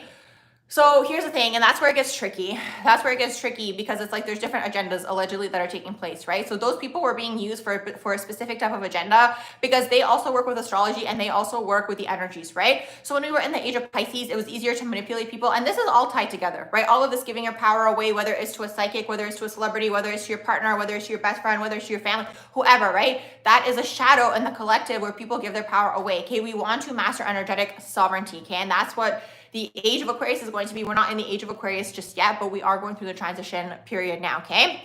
So those people, the public individuals that you just mentioned, okay, they don't need them anymore because they were part of a different agenda, okay? Now they're taking us more into the whole AI allegedly and all that stuff, okay? So they don't need those people anymore. Basically, that's why they're taking them down. You said angels. Barbara's Barbies. Oh yes, that was another thing I mentioned. We're not gonna have my name in the community, okay? It can be like Astral or whatever. Astro Vibe Up Club. Ooh, I like that one. Astral Mystics. Okay, I'm screenshotting all of these. You said, well, it is. You said I'm like a Scorpio stinger, no choice whatsoever. It is what it is. I'm Pluto dominant at the end of the day, and I'm always going to say what I'm thinking. And it's so interesting. It's so interesting because when I was younger, okay, you guys, I started working. Okay, so I got my first job when I was 15, and then I couldn't start working until I was 16, basically, because they thought I was older when I was younger. So anyways, but it was only 1 month away, okay? So my birthday's in September. So it was only 1 month away, and they actually waited for me to turn 16 to start working, and it was so interesting. Because when I started working, they were all like all the people there basically were like, oh my gosh, this girl is so blunt. It wasn't even on purpose. It's just like who I have always been. It is just what it is.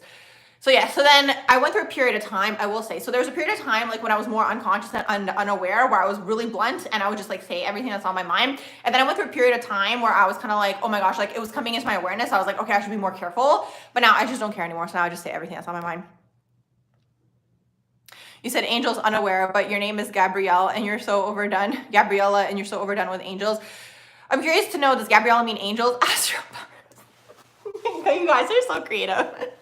You guys are so creative. Okay. Oh my gosh, yes, non-duality. Okay, non-duality, oh my goodness. I have so many videos. Okay, so basically non-duality you said, and I still have to figure out how to make the chat replay because it doesn't replay. But anyways, you basically said, have I ever talked about sexual transmutation in my videos? You think it's an important topic and can cause rapid changes and growth for most, isn't for the immature as, yes, I have a lot of videos. I have some in my metaphysical playlist, okay, where I talk about the sexual energy siphoning down here on this earth plane. So talk about that, and that's everywhere, okay? As soon as you turn it on your phone, it's just wild. I think I was telling you guys in one of the lives recently, literally like me trying to train algorithm, let's say on Threads, to be things that I like, and they still have sexual things popping up here and there, and I'm just like, why is, like, you know what I mean? Like, that's how you know that it's on purpose, right? So there's that. So yes, the sexual energy siphoning video. And then I talked about it a lot, let's say in the Scorpio videos, I talk about it a lot there. And then also I've had lives where I've talked about it as well. And then one live recently, I need to cut out the snippet from that whole video where I talked about it in more detail, because there's just so much to say about sexual energy. Some things I can't say on here, unfortunately, but yes, sexual transmutation is really important because that's your manifestor's energy and that's your creative energy, and the sacral chakra is super targeted, and it's targeted for a reason, because while you're distracted and you're stuck in your lower chakra, you can't go into your higher chakras, and then you can't create and manifest for yourself. You're basically in this like, almost like zombie-like state, because the sacral chakra is also addiction, right? And most people have some sort of addictive tendencies, and it's fine if that's you, okay? Because the addictions come from different places. It just is what it is. And addictions are on a range, right? And that's all in the sacral chakra. And usually it's rooted in not being able to express your emotions and not being able to like get in tune with your feelings and your emotions, basically, right? Which is most people in one way, shape, or form. So then they have vices. Because as soon as they feel something bad, instead of actually addressing the feeling and why they feel that way, they just go to the vice, okay? Whatever the vice is. So that's all in the sacral chakra, okay? And that's all siphoning your sexual energy, basically, okay? Amongst many other things, so.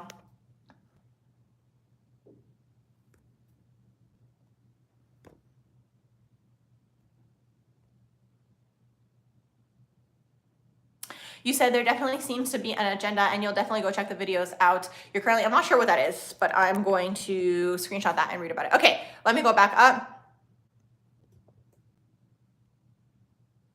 You said Gabriel. Oh yeah, Gabriel. Yeah, one of the 2-3 angels named in the Bible. Yes, that is one of the angels. You're right. Astro Phoenix. I like that one as well. You said this is turbocharged. You guys are so funny. Yeah, exactly. You're starting a new job, so you thought it was relevant for you. Okay, let me go back up, Ben. You've been patient. Let me go see what you were saying up here. So you said you have Leo in the 10th house. Here's the thing. I don't do transit readings and I don't do predictive readings. You have Leo in the 10th house with Jupiter and Lilith in there. You're trying to wade through. Okay, where do you have Mars? Here's the thing, okay? You said Mars right now is going through Leo, right? Down here, and you said it's retrograding. You want to see what house you have Leo in, okay? So in here, I think you said you have it in the 10th house. I'm just trying to find your message as well. But you also want to look and see what's going on with the rest of the placements. So it's hard to stay off of one transit. You know what I mean? This is what I mean with transit readings. So the thing is, you know, when people do the readings on the videos, also that's another thing that takes place too, right? When they say, okay, Mars transit, whatever, Mars transiting through this sign means this for your sign. But it's like, then you want to look at the rest of the things that are going on in your chart, because then something else could be counteracting that. Do you know what I mean? So it's hard to say with just one placement. It's something you want to look at the whole thing for. You have Mars in Taurus, 29 degrees. You think for movies and shows, yeah, they will disappear. It will be normal people or AI doing movies and shows. People don't have the attention for movies anymore either, okay? That's another thing that's taking place. So for those of you who are interested in that industry, like thinking of being ahead of the box or ahead of the grain, for example, okay? Whatever the expression is, ahead of the crowd, okay? Because movies are too long, and now like the movies that they make, they have to be like action-packed like every 30 seconds because people don't have the attention span anymore because of the internet, right? So it just is what it is. All of that is dying out basically. So it's this, and they won't need it anymore because all of that was used for programming basically, right? Programming the minds allegedly of people, so.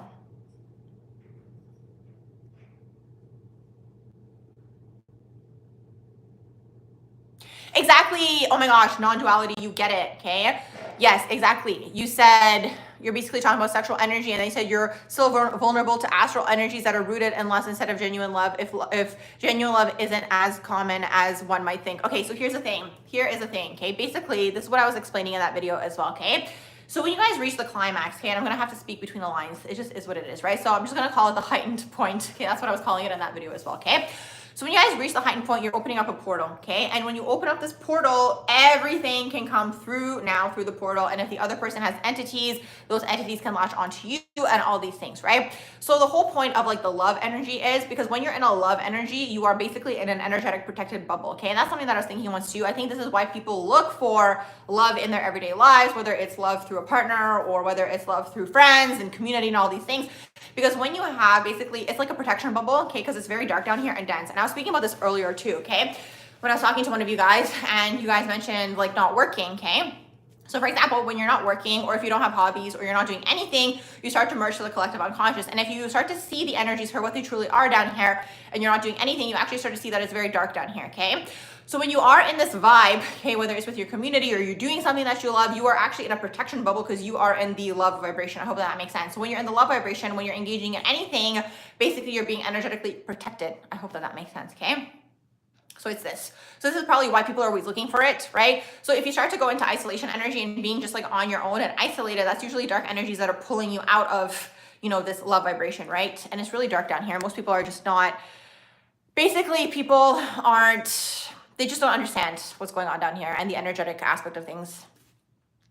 You said thoughts on Mars. Hold on. You said Mars in, and then you said thoughts on Mars, Scorpio rising with Mars in the first house. Okay, so that's a lot of Scorpio energy because Mars used to be ruled by Scorpio, right? So when you have Mars in the first, it gives you the undertone of having a Scorpio rising or the undertone of Aries rising, okay? So I'm curious to know, is your Mars in Scorpio? Because that's like a fighter. Like this is someone who has a lot of, again, sexual energy. We were just talking about sexual energy, but you also have a lot of potential to create down here on this earth plane. You said, and you assume that people, yeah, default is dark. It is. Because I've traveled around the world and everywhere that I go, that's what I realized. That's what I've come to conclude from my travels, okay? Is that it doesn't matter where you are. It's the vibe that you create with the people that are around you. Now, I know that sounds corny and that sounds kind of like a Hallmark card or whatever, but it's like, it literally is that, right? Because like, it doesn't matter where you are because no matter where you go in the world, the energies, it's like variations of it, but it's very dark. Like this earth plane is very, very dark, okay? So that's why you want to create a love vibration for yourself, whether it's you on your own, whether you're doing something that you love and that keeps you in that vibration, whether it's with your friends, whether it's with your community, it keeps you out of what's going on up here. And the whole reason it's dark is because the collective unconscious, which is the shadow, okay, of the collective is dark, okay? It just is what it is. So when you're a little bit more psychic, if you're not in the love vibration and you're not keeping your vibe high, you're not doing what you love, you have the tendency to merge to the collective unconscious and actually play it out, okay? That's the struggle with the 12th house overall. You said you started preferring reading way more than watching movies. Oh, that's awesome. You said you write novels, you have a subculture that reads whole books. Oh, that's good. That's good. Like some people still have that attention span, which is awesome, okay? Because the thing is with books too, you can kind of really get pulled in, I guess if it's fiction, okay? You get really pulled into the world and it is a form of escapism, okay? And I know there's a lot of people who love books and these types of things, but I feel like in general with movies, it's gonna be different. It's gonna be something different. It could be something shorter maybe, or something that it's not gonna be the way that it's been up until this point in time, basically.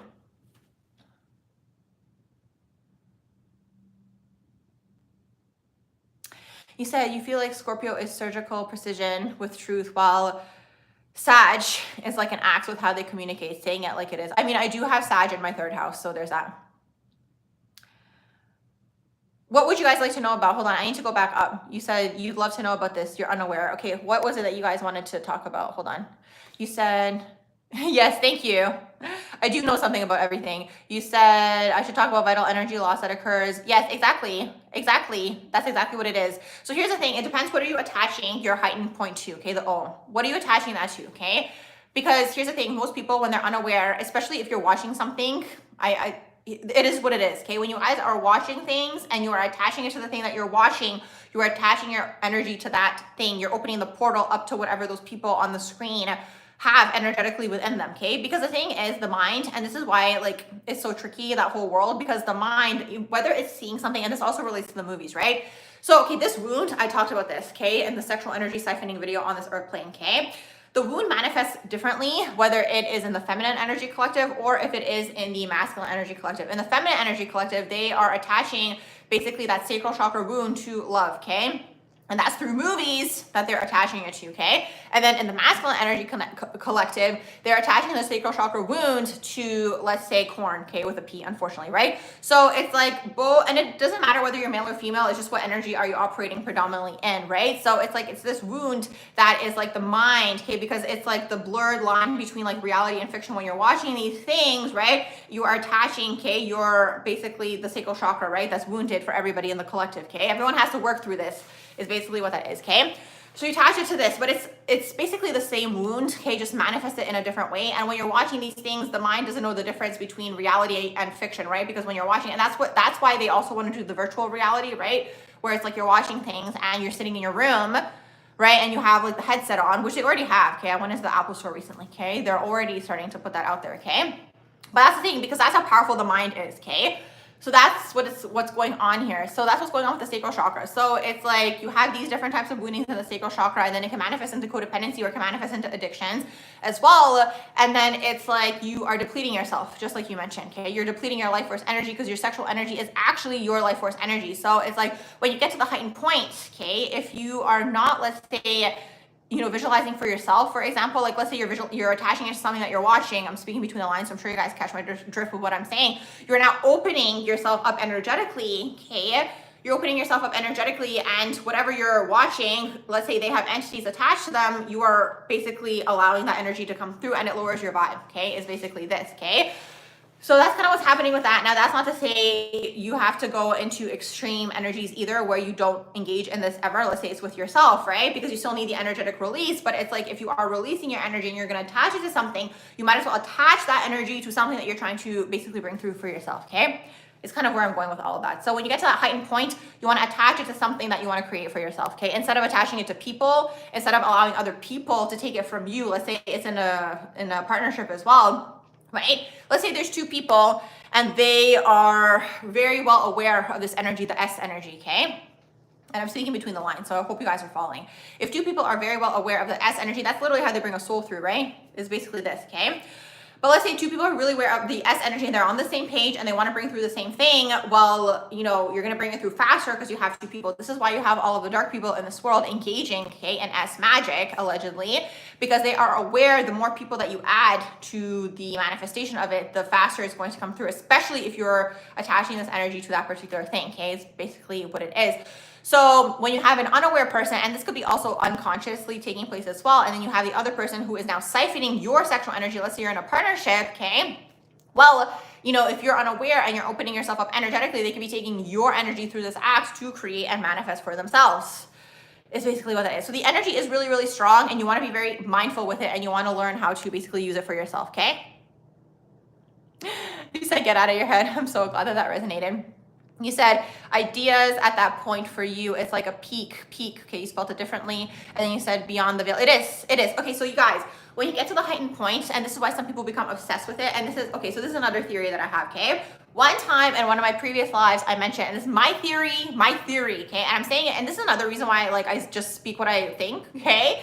Because I've noticed that no matter what I thought in the past, everyone's catching up with now. So now I just say everything and I put it out there, okay? And you guys will see probably that in the future, someone's also gonna say it, okay? Because again, it's just like, I guess it's the Uranus influence basically in my own personal natal chart, okay? So, okay, here's the thing. When you guys get to the heightened point, right? When you're at the heightened point, that's actually the closest to enlightenment some people get, right? That's why some people become obsessed with it, because the gap is big, right? Versus their own everyday energy standpoint, okay? Which is maybe low life force energy. They become obsessed because they're actually reaching enlightenment at that point, okay? Because it's a mini death, okay? So that's why Scorpio is associated with sex, death, rebirth, joint finances, taxes, and the occult. Because the heightened point, the O, okay, is basically you reaching enlightenment, okay? In one way, shape, or form, it's a mini death, okay? You have to release all of your senses and everything to be present in the moment to achieve that, right? So what I was saying to you guys, that I was saying earlier as well, I feel like, and this is probably also something that a lot of the people who you know, were super spiritual back in the day kind of realized as well, maybe, right? It's like when you start to kind of merge energetically within the self, so this gap isn't as big anymore, right? You're not constantly trying to chase that because you're already in this energy on your own. So this is another thing that I was saying once too, is like, I feel like eventually when you go into the higher vibrations, you become more asexual, is basically what that is, okay? Some people might not want to hear that, but that's kind of what it is, because it's like you're closer. Do you know what I mean? Like your base point is closer to this, right? So you're not constantly chasing it anymore to feel that feeling of enlightenment. You're kind of already there. I hope that that makes sense. And it's so interesting. as well. I think that's what they call it in French, right? La petite mort. Exactly. So it's interesting because in one of my books, I have books too, you guys, okay? But it's not like a full-blown book. It's like one-liner. So when I get information that comes through, I just write it down and then I put it into a book. And those are on Amazon. You guys can find that under my shop, okay? So is this. So the book is like not an actual book where I'm like writing a story, okay? It's like one-liners. And one of the books I have like some poetry things in there too. But yeah, that's the first book that I had. And then that has a second one is basically what that is. So in one of the books, I basically wrote about how enlightenment is meditating with your eyes open. So at that point in time, you don't have to meditate anymore because you're already in that state, okay? Do you know what I mean? You're not trying to get there anymore. You're already there is basically what that is. So yes, you're coming out of the lower chakras. That's the ultimate goal, I find, is to come out of the lower chakra wounds. It's wounding, right? If you're even, let's say, hypersexual, for example, or these types of things, there's something going on here, okay? Because for some people, yes, it's a release, but it's like, what is it a release from? So then it's a release from some sort of emotion that's being suppressed is basically what that is. That if you were to clear that emotion, right, you wouldn't be constantly after it. I hope that makes sense, okay? What did you guys say up here? I'm just reading your messages. Joanna, people are replying to you. You said, do you pretend? Oh my gosh, okay. Here's the thing. Okay, that's a really good question. Okay, that's a really good question because I think you were trying to refer to, Joanna, in that moment where you're trying to manifest and attach your heightened state. Do not attach it to a person, okay? And you guys, do not do love spells. Obviously, you have the free will to do what you want, but let me tell you, if you do love spells, if you are trying to manifest a specific person, you are infringing on that person's free will and you are karmically tying yourself to that person again, okay? So if you look at the end goal as the goal to not reincarnate again, you don't want to be playing around with these types of things because you're actually creating more karma for yourself, okay? It's bad karma. And I'm not trying to put fear out there, okay? It's not this at all, okay? But this is what's energetically happening, okay? Behind the scenes, if you're trying to manifest a specific person, someone told me that they had a person's picture on their vision board. And I'm like, that's literally the worst thing you could possibly do. I'm not trying to, what's the word? I'm not trying to, I can't even think of the word right now, but yes, you know, the thing is you don't want to basically try to infringe on someone's free will is basically what it is at the end of the day. So you don't want to do love spells. You don't want to try to manifest a specific person, especially if you're doing what I was just explaining to you guys. And this is why a lot of this information is not out there for the world, because when people take the information, then they kind of use it again for their own ego things, right? So it's like, if you are trying to attach to a specific person, you're actually infringing on that person's free will is basically what that is, okay? Is basically what it is. So if you're looking for the love of your life, attach it to feeling, right? Or an imaginary, like it doesn't have to be imaginary. It could be someone that you don't see, right? Like you don't want to attach it to a specific person is basically what that is, or the feeling or the overall vibe. Okay. I hope that makes sense. Okay.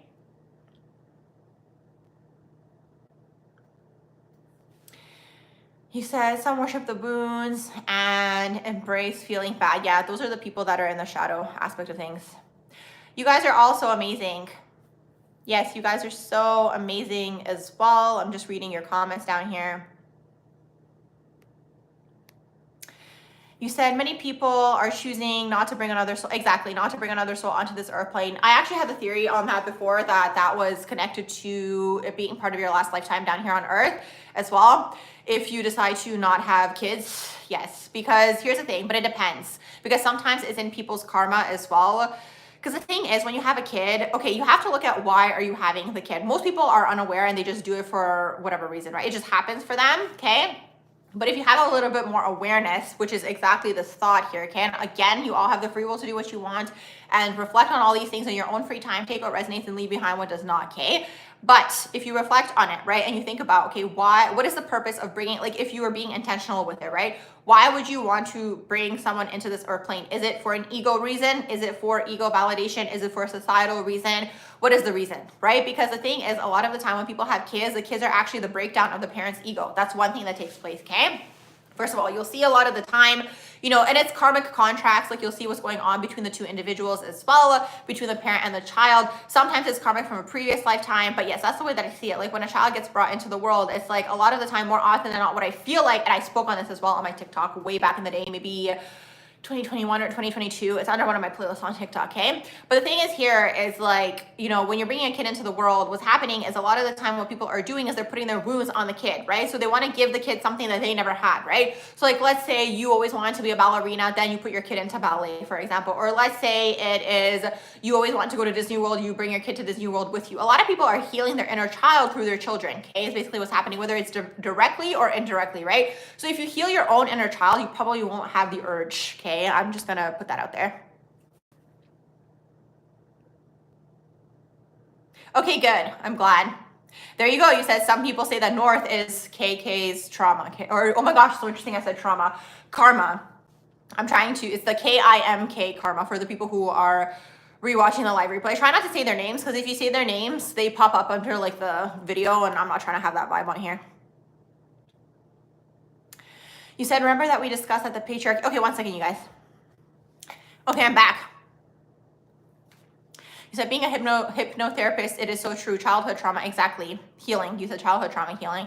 I just repeat the questions for some of you guys because I know the chat replay, for whatever reason, doesn't pop up.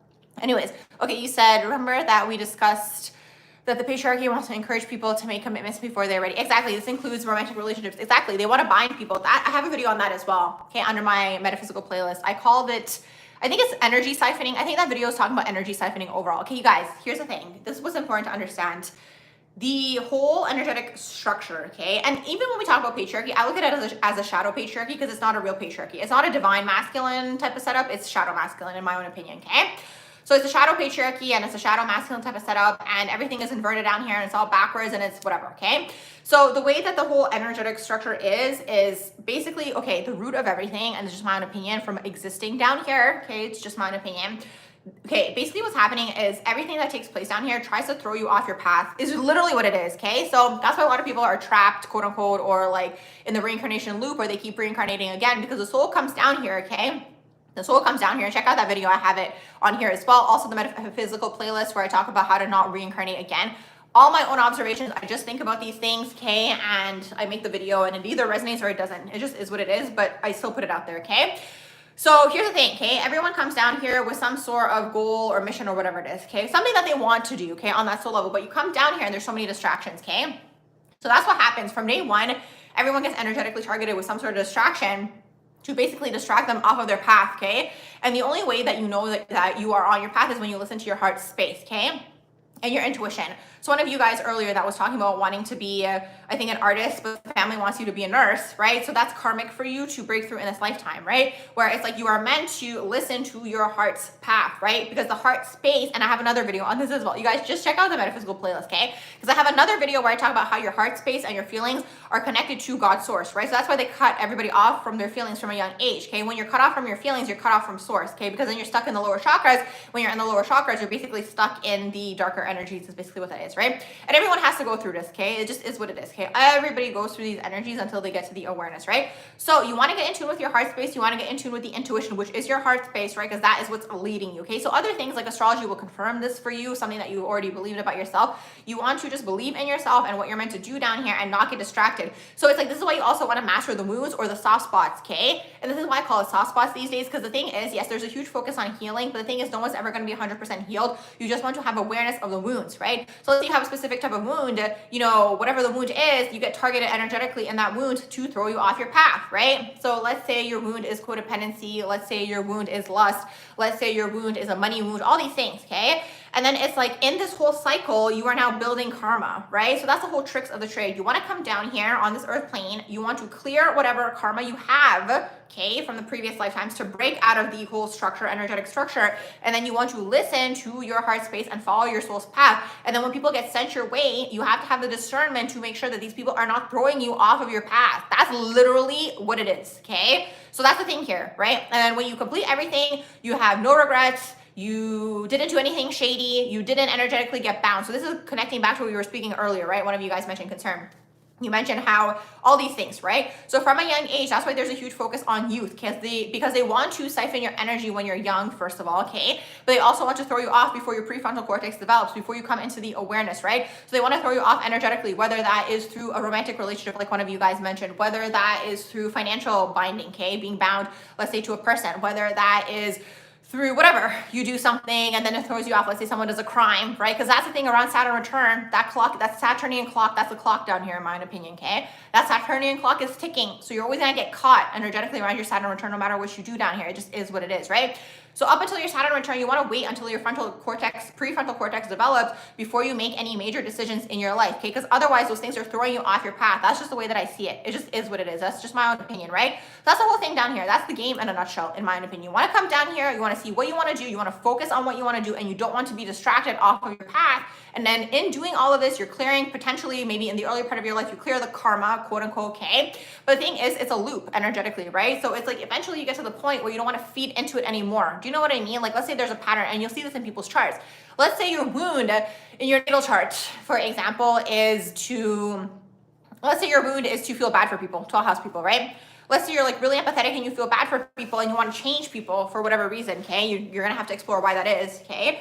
People get sent to your way that are dark, and then you waste your time trying to stop, right? And I always get the visual of just like, you know, you're driving, and then you kind of stop for a second and you're not actually on your path. You get diverted here to stop and do this thing, right? And it's like, sometimes it's just like having the awareness that you can't do anything. Let's say that's your wound, right? So that's the thing. So that's why I have a lot of different videos on here. I have a lot of different videos on here where I speak on the shadow traits, okay? So check out my chakras playlist, you guys. I speak on the different collective shadows, things that I have learned, because maybe you have some of those, okay? Because it's collective, everybody has them, right? So you want to clear through these things so you can become energetically sovereign. That's the thing. You want to come into sovereignty, and that's going to be, let's say, eventually the age of Aquarius and these types of things, okay? You guys are awesome too. Thank you. You said you had you just had an electric shut off. Okay, hold on. You said you had an electrical shut off and shut on fastest one you've ever seen. You have 3 different comments relating to exactly the P, yeah, the corn with a P and boar strategy. It is, because that's what it is. It's targeting the sacral chakra, right? It's targeting the sacral chakra. It affects your ability to manifest, and then it puts you into this state. Like it's like a hypnosis type of state. I can't explain any other way, because you're doing a repetitive pattern. So here's another thing too, okay? In terms of addictions and the sacral chakra, in my own opinion, and I'm not a psychologist at all, okay? First of all, it could be rooted from trauma, so you'd have to get to the root of the trauma, okay? Or it could be rooted in boredom and then turns into an addiction. But the thing is, when you get into a pattern of doing something, okay, you are eventually going to that pattern to seek comfort. And it's so interesting because most people, like just human nature is to be in comfort, right? To want to be in comfort, right? But nothing happens in comfort. You end up being in stagnation, right? And that's where like you kind of feel like nothing is happening, or you might be looking for external things to give you excitement in your life and these types of things, right? So that's the thing with addictions, okay? It may have started for different reasons. Maybe it was boredom, and then eventually turns into a habit, and then eventually turns into a ritual, okay? And then it turns into a comfort thing. So you're going to this thing for comfort, right? But you have to go back to the beginning of the circle, okay, or whatever, like the trail. You have to go back and be like, why did you start that thing to begin with, okay? And then you want to replace it either with something more positive, okay, or try to get yourself off of whatever that addiction is, okay? It is stagnancy. It is stagnancy, and you don't want to be stagnant. So if you can even switch up the vibes for yourself, right? If you know that you're stagnant, maybe taking a new class, doing something new to switch up your energy basically is going to invite a lot of new things in, okay? You said, speaking of parents living through their children, what is the parent's intention usually when they give birth to a moon in Scorpio? As a moon in Scorpio, you've had major issues in childhood. Thanks in advance. You're welcome. And you said, as for last lifetime, you think that's a long stretch away for them. Oh yeah, vast majority, absolutely, including the spiritual community. You said, quite sad to think about it, I guess you said, though. You said the people who run the world, yeah, exactly, they don't make it easy because of this. People keep getting trapped energetically is what it is. But I think you can make the decision. Here's the thing though, when I was younger, again, I had a lot of these beliefs from like a very young age, okay? So when I was younger, I used to think that, you know, it was certain people that had their last lifetime. Now that I'm older, I think that you can decide for it to be your last lifetime, but if you decide for it to be your last lifetime, just get ready to open up Pandora's box, because you're gonna have to sit down, you're gonna have to look at everything, you're gonna have to clear everything, and everything that I just mentioned, you're gonna have to become so like discerning when things are being sent to you to not get thrown off your path. So it's like, the thing is, like the goal or whatever you're trying to do has to be stronger than whatever the wound is, basically, okay? And you'll see the higher up you go in frequency, vibration, and your truth, the more energetically targeted you get, okay? You literally get sent, and it's usually people. And it's usually people in your closest circle, okay? Because people are fragmented, and that's another, oh my gosh, that's a whole other conversation of its own, you guys, okay? I have a video on this as well. about how entities attach to people. And I also have a video on soul fragments. Honestly, just watch the whole metaphysical playlist, but maybe spread it out because it's a lot of information. So you guys might have to integrate some of the information throughout the days, right? But the thing is, here's the thing, people are fragmented, right? And it's like people unknowingly allow entities into their vessel. So it's like, let's say someone's in their divine version, but then let's say they drink alcohol, for example. And this is nothing against alcohol, but this is just what's happening energetically, metaphysically, right? And let's say they drink alcohol or they engage in some sort of substance, it lowers your energetic guard down. And let's say you're the one who is in your light and this person's energetic guard is lowered down, the demon comes through and comes at you, okay, through them. And it might not be them, right? But it's still their responsibility to not lower their energetic guard down. Do you know what I mean? So you being a light being, you have to be so careful the higher up you go in your frequency, because you will start to see these, I call them mosquitoes, like people coming at you, okay, energetically, whether that is in a situation like this that I just explained, whether it's just the everyday person with like snide comments, like however it manifests, right? So you'll see the higher up you go, the more the energies are going to try to throw you off your path, basically, right? Because they need the life force energy to keep fueling whatever this matrix is, basically, okay? So back to your question about Scorpio moon. So Scorpio moon is interesting because a lot of the time, and I'm curious to know if any of your family members are Scorpio moon, non-duality if you're still in here, okay? Because Scorpio moon is interesting. It's a lot of chaos when it comes to the home. A lot of the time, okay, Scorpio energy has the potential to be the cycle breaker, okay? Because you see everything for what it is, right? But again, remember what we were talking about earlier? Sometimes you bring certain things up to people and they're not ready to hear it. Well, then they energetically attack you, right? Or they say, no, that's not true, or they deflect or whatever, right? All of like the things, okay?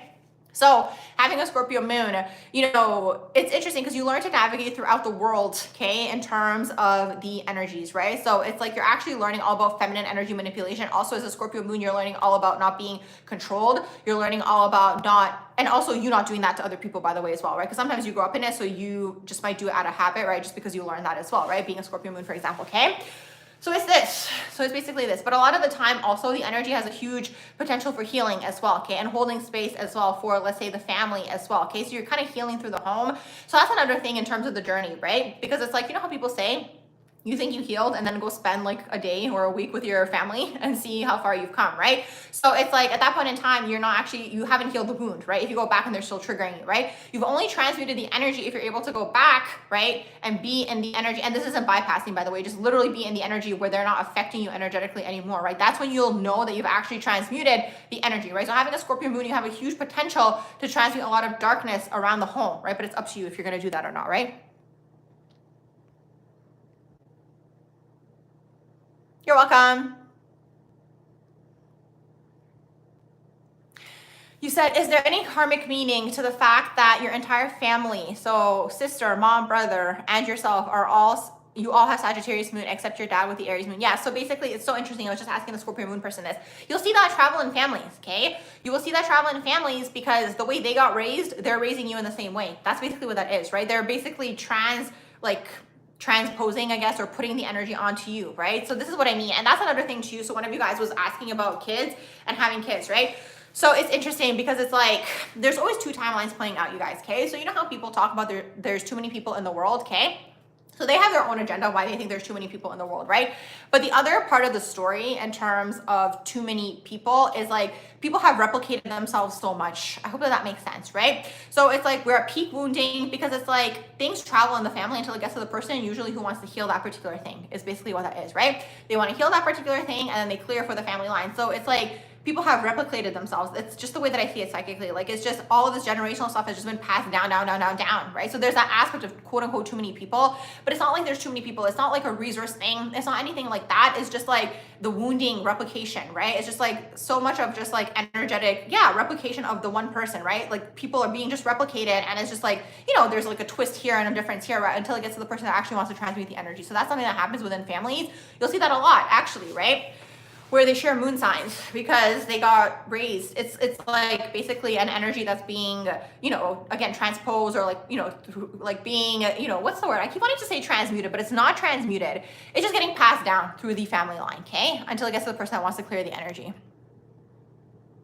Happy New Year. Oh my gosh, you guys, Happy New Year. Yes, 2025 is around the corner. It's so wild. This year for me went by so fast. I literally feel like yesterday was Christmas, like last year Christmas. So it's so interesting. You said you're new here and you're a Scorpio rising. What are the main things you should know about this placement? Okay, so when you guys have Scorpio rising, Pluto in the first or Pluto ascendant aspects, you're basically an energetic mirror to people. That's your karma. Okay, you can look at it as karma, life purpose. You can look at it as what you're meant to do down here. Okay, you are energetically mirroring back to people. So people either love you or they don't like you, and you're gonna have to be okay with that. Okay, having that energy in there, because when you're younger, just like everybody, okay, until you develop a strong solar plexus and you just stop caring, right? But when you're younger, you know, you might feel either offended or upset. Why do people not like me? Or you might feel like people don't like you. But eventually when you stop caring and you're just in your own truth, because that's Scorpio energy. Scorpio energy, when you look at Scorpio, especially Scorpio rising, okay? If you have a 4th house in Aquarius, it's all about truth, okay? And that's why Scorpio energy is also about truth, okay? Because overall Scorpio, if you look at Scorpio as an energy without any of the placements, okay, you kind of go into the sign to understand why the sign is operating the way that it is. And I have a video on this as well, okay? Under the Scorpio playlist, okay, it's called A Deeper Look at Scorpio Energy. But if you look at the Scorpio energy, the 4th house of Scorpio, okay, so the emotional world of Scorpio is Aquarius, okay, so it's the strong need for truth, basically, okay, and freedom, that is. There you go. You said your mom, your sister, and you all have Mercury Pisces. So that's something with communication that's being passed down throughout the family line, right? Something to do with maybe not even speaking clearly, maybe even psychic gifts, for example, that never got expressed. So you guys will see this. You said Uranus and Neptune conjunct in Capricorn. So I have a video on that, Sue. It's called The Leaders of Tomorrow. That's basically the subset of the millennials, and some Gen Zs have that. So the people that are going to be changing all of the things, the way that we look at tradition and make money and all these things. And then you have it in the 1st house. So with the generational planets, the sign affects the whole generation, and then you as well, because you're part of that generation.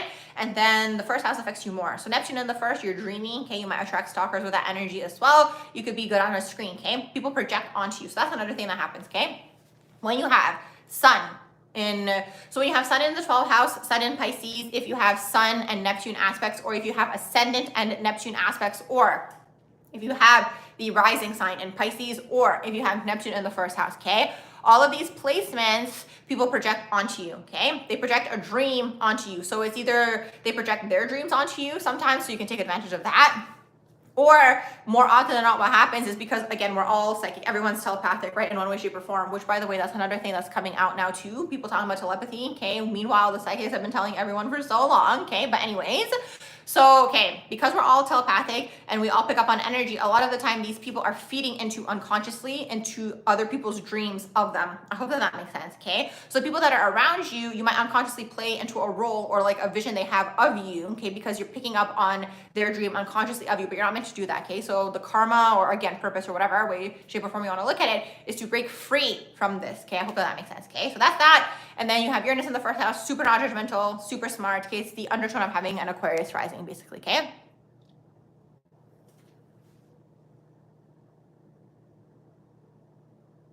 I haven't. What is that? The flower mirror dresses?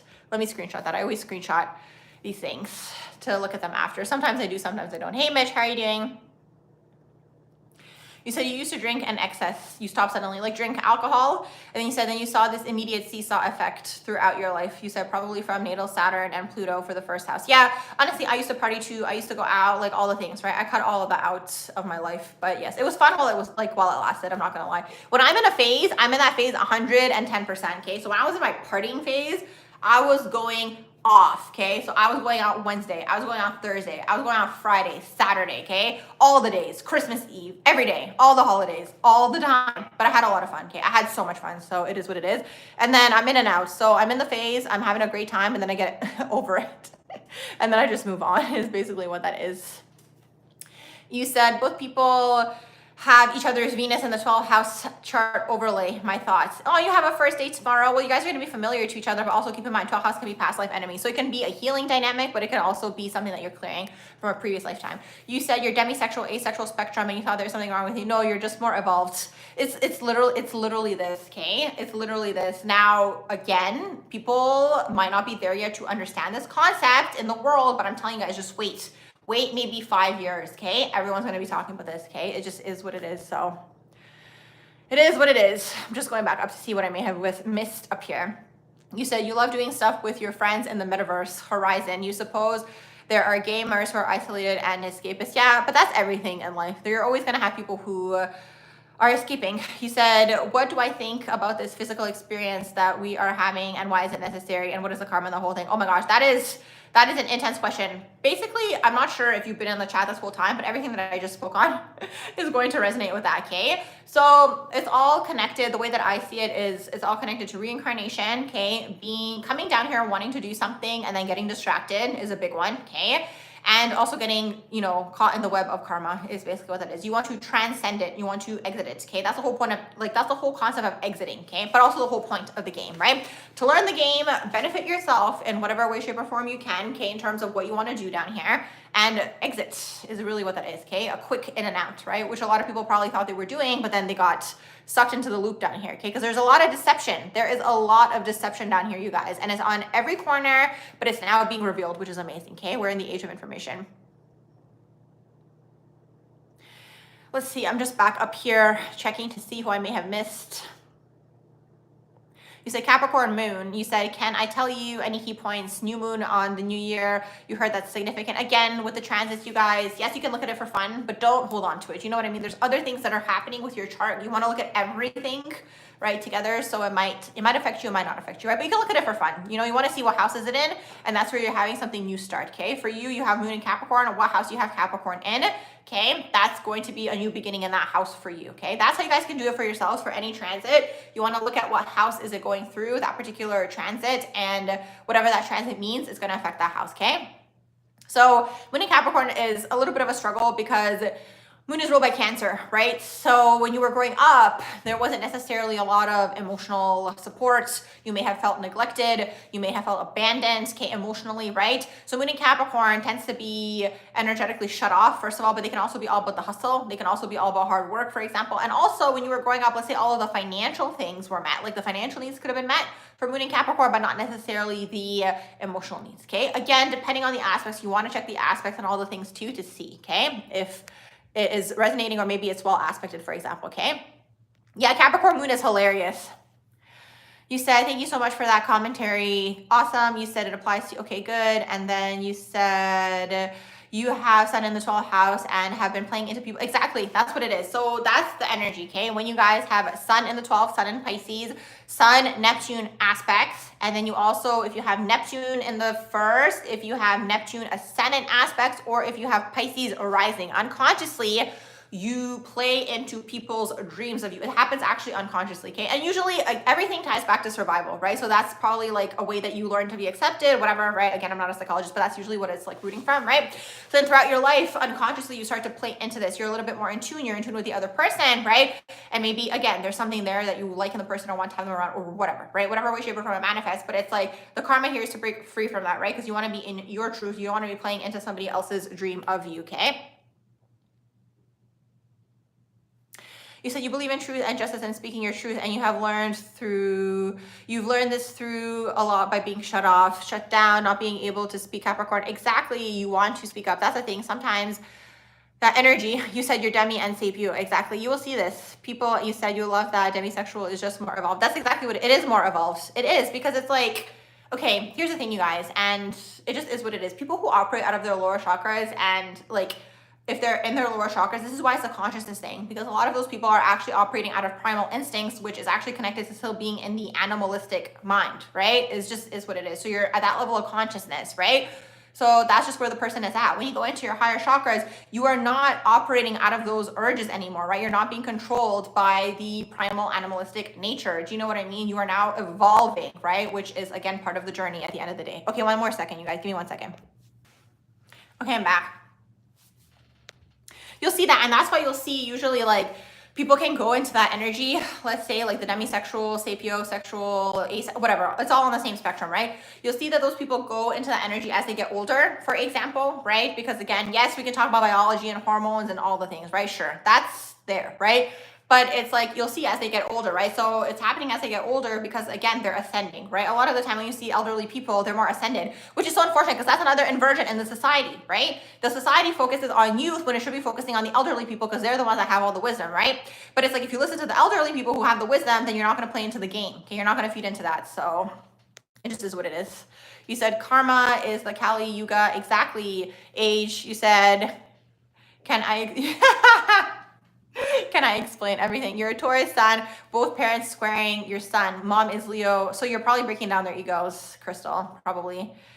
is basically what that is, okay? Especially with all that, the Leo Taurus square and then the Aquarius Taurus, like that's all breaking. That's a lot of stubborn, like that is a lot of like strong personalities like conflicting with each other, basically.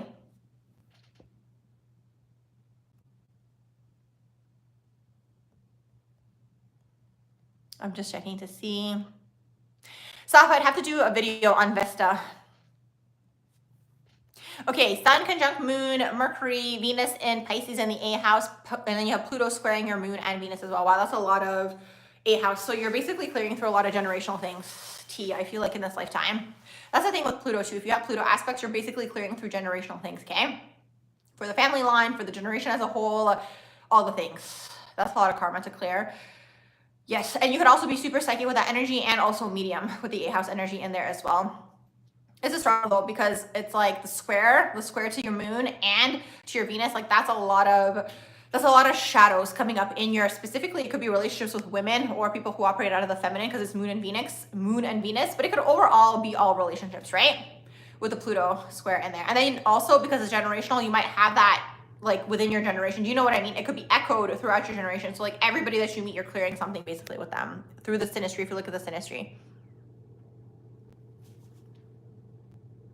Oh, okay. I hope you have a beautiful, happy New Year to you as well.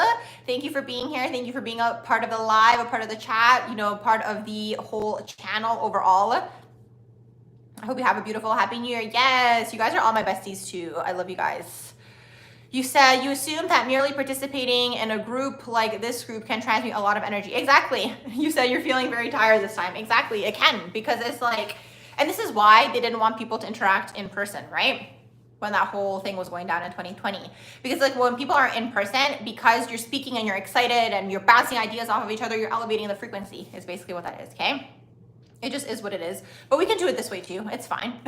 Because it's the same type of concept, right? Because it's like we all think very similarly, and it's like because we think very similarly, do you know what I mean? It just like gives everybody a little bit more solar plexus chakra strengthening. I hope that makes sense. So you can go out into the world and speak your truth now, right? In terms of all these things.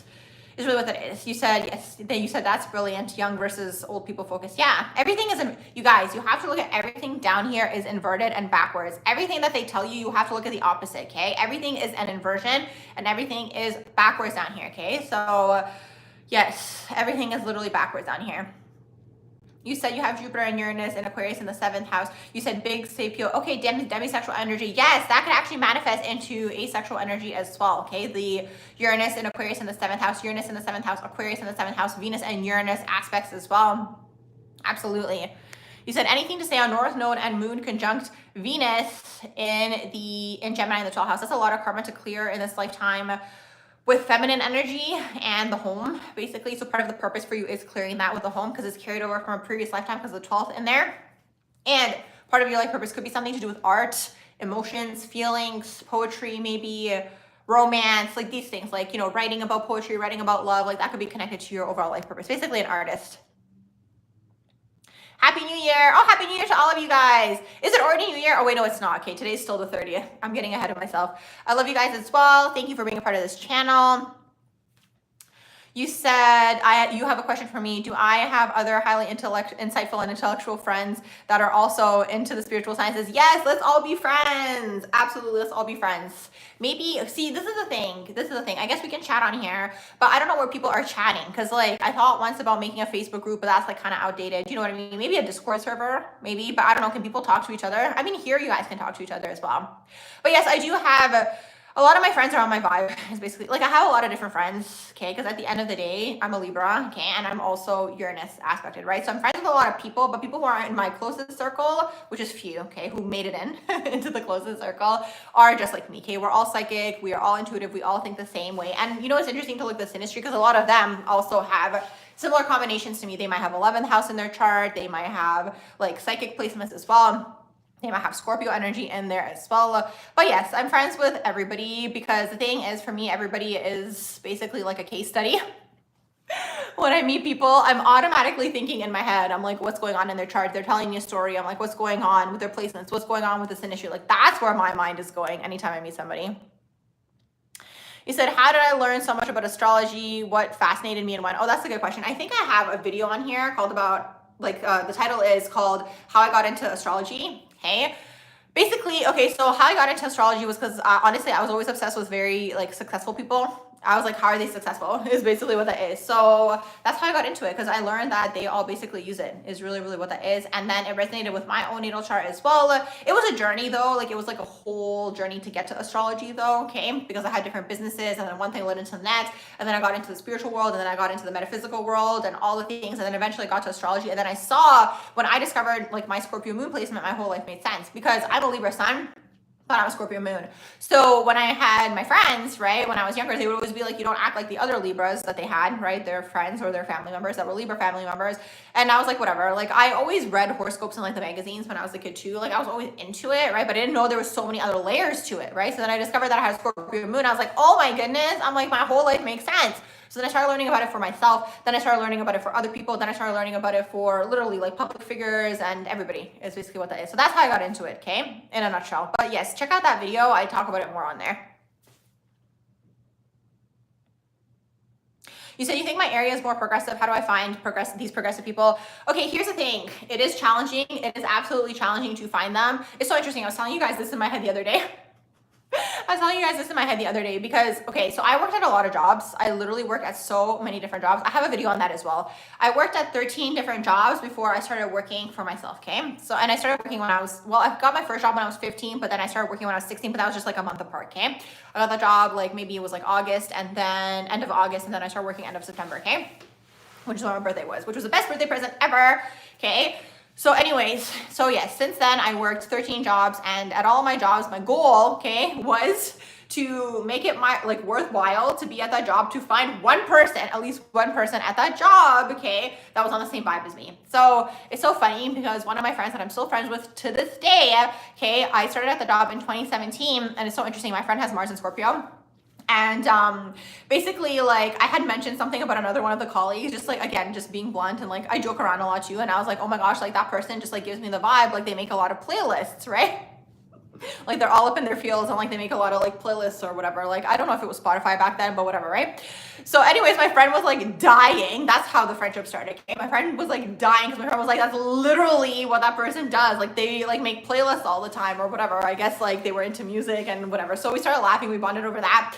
And it was interesting because actually back then I still drank like alcohol. So like on Fridays we like, okay, so the way my friend sat, my friend was like in front of me, okay, at the computer, and then I was behind, behind, but there wasn't like, it wasn't blocked off, right? We could still see each other. And then like on the side here, there was kind of like these leaves.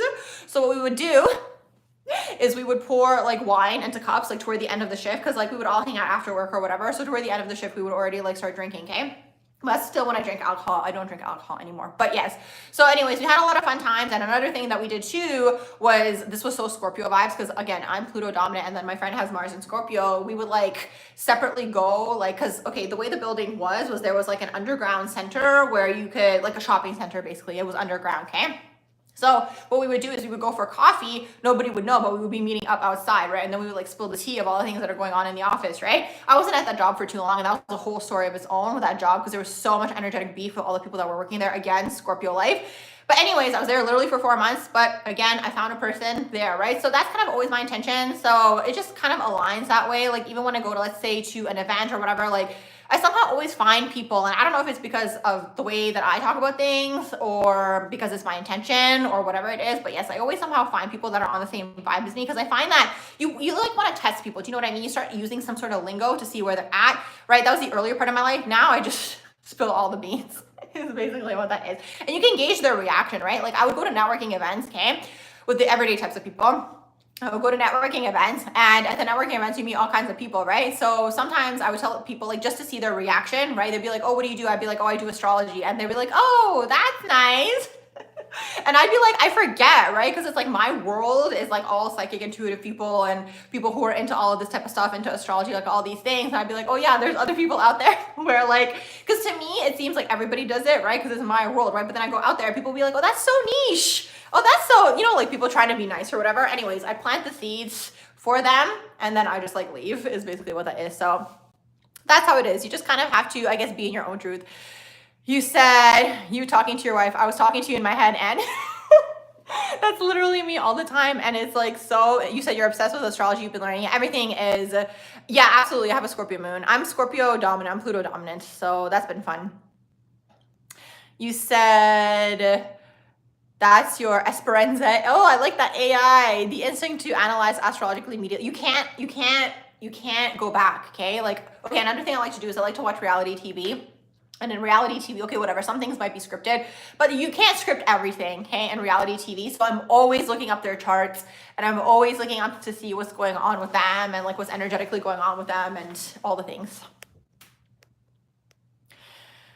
You said you can help with business and finance. Oh, nice, Mish. That's so awesome. What do you do? I get Capricorn vibes from you, but you also have a suit in your picture, so I'm curious to know.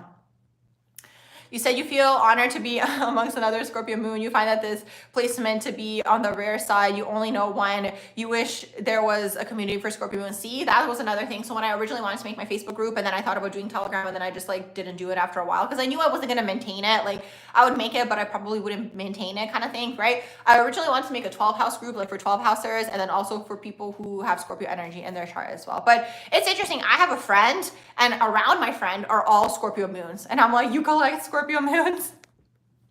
You said, have I ever had life events and life sync up, like a lot of synchronicities? That's happened so much to you in the past couple of months. Any thoughts, guys? Interesting. These days, what happens to me personally is I literally have the vision before it happens. Like my psychicness is becoming even more psychic, if that makes sense. Like I'm going to see something. It's literally going to be within the next few seconds. Like I see it and then I see it like play out. It's really interesting to see. You said Mars and Scorpio, you're a fan. They are like snipers. Yeah, they know how to move. Oh my gosh, yes, they do. You said people are shallow in these times. Absolutely. I may have an 11th house placement. I do have one 11th house placement, but everything for me is aspected by Uranus, okay? That's basically what's going on in my chart. So all of my personal planets are aspected by Uranus, and the one placement that isn't aspected by Uranus is aspected by the transits. So that's basically what's going on. You said Discord might be good for making a group chat. Okay, I'll look into it if I remember. Let me screenshot that. Let's see what else you guys saying in here. You said seriously. Oh, good. I'm glad that we all resonate. Yeah, you picked up on it. You said Capricorn 12 house squad. Hey, 12 house. Yes, 12 housers. I'm a 12 houser. You said a 12 house group. Yeah, I did. Or it might just be astrology, or it might just be, okay, remember how I told you guys we're creating a community name? I'm still throwing that out there, okay? For people, I mean, people who are watching the live replay, you probably heard me say this already, but for people who are just joining, we are trying to think of a community name for this overall community, okay? So I'm excited to have that name. I'm screenshotting your ideas, and then eventually I'm gonna make a poll, and then you guys can pick which one. You guys can pick which name you like, and then that will be the name of the group, whichever one wins. You said a 12 house group would definitely be perfect. You're a 12 house Scorpio, ooh, and you have your moon, Sun, Mercury, and Jupiter in the 12 house. Making a 12 house group would really rock. Okay, ideas. Yeah, because then the 12 housers could all help each other. Do you know what I mean? Because it's like the information on 12 house, people don't understand the 12 house. Do you know what I mean? They don't get it. You have to be a 12 houser and you have to be psychic to get the 12th house, okay? Because you're basically born with like the veil lifted for you is basically what it is from day one. Aw, thank you, Kat. I'm so glad that I resonate with you guys. Your vibe attracts your tribe, and this is why you guys need to be in your truth, right? Because different people are going to resonate with different people at different points in their journeys. Is just what it is, right? So I'm happy that you guys are here at this point in time with me. 12 house party. Hey, everybody else can be invited though, okay? Everybody is invited. Absolutely. You said, you mentioned this before, your wife has a Scorpio sun, moon, rising all in the 12th house. You said plus other placements. That's intense. That's intense to have a lot of 12 house energy. Oh my gosh, so many 12 housers.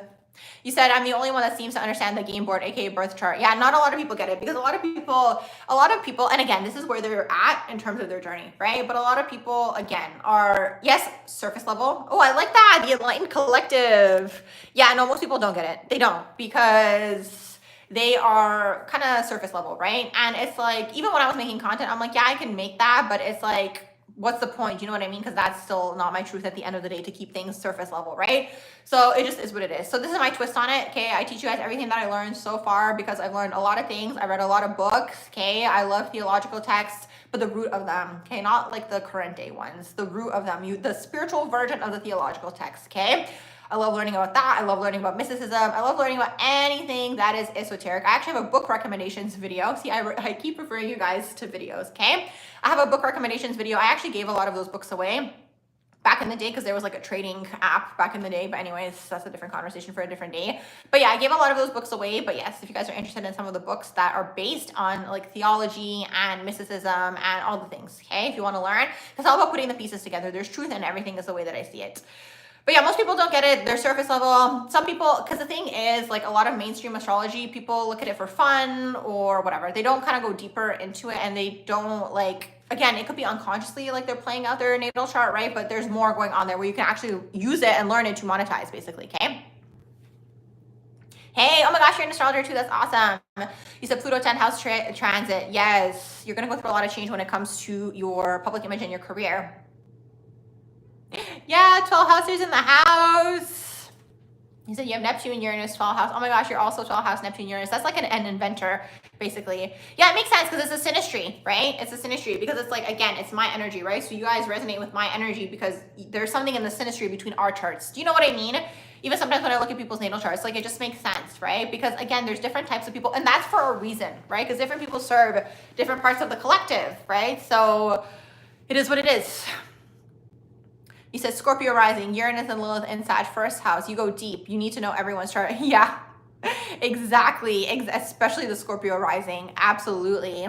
But even Sag too. Sag is one of those signs that people don't necessarily notice. Like, it's not that they don't notice. It's like, I find that Sag, people talk about it. Oh, they're a happy sign. They're optimistic. But they're also like the 12th house of Sagittarius energy is Scorpio. Okay. So they're the outward expression of Scorpio, okay? So maybe one of you guys mentioned earlier that Sag is super blunt. That could be why, because they're the outward expression of Scorpio. So you guys can do this for all the signs to understand how the signs operate, right? So for Sagittarius energy, okay, the 12th house for Sag, and then you can do that for the placement. I call this inception. I don't know if people do this. This is just the way that I see it, okay? So to understand Sagittarius energy a little bit better, you look at the 12th house of Sag overall, okay? And the 12th house of Sag is Scorpio, okay?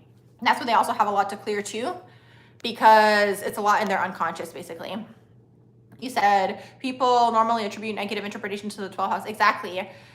You said, if you know, I don't know that person. You said you wonder why some people interpret it negatively. It's because they don't get it. They don't understand, right? So they automatically talk about the 12th house being connected to, let's say, mental institutions, jails, hospitals, prisons. And then they talk about it also being connected to the collective ego or like the shadow, okay, of the collective unconscious, right? And that's true to a certain extent. But the question is, why do you get there? Do you know what I mean? Like, what is the path to that, right? And it's like, because you're out of body, right? It's a lot. Check out my 12 house playlist because I go in depth as to what is going on with all of that, okay? And what's taking place. But yeah, when you look at it from the surface level, it might look negative. It might look shadowy. It's heavy. Yes, it's a lot of karma, but it's also a huge blessing at the same time, right? So it's how you look at it. And also, again, you have to understand the psychic world. Most people, when they don't understand something or they don't know something, they have fear with that thing, right? Because they don't get it is basically what that is. And that's fine. That's where they're at, right? That's where their consciousness level is at. Hey, everyone. Stellium's when you have 3 or more planets in the same sign or house. Okay, so I have a Libra stellium and I have a Libra stellium and I have a Libra stellium and then I have the Scorpio stellium going on in my chart.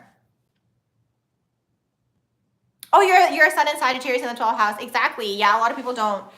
They keep things surface level. Okay, again, people keep things surface level, right? It's just what it is. They keep it fun. They keep it lighthearted. So.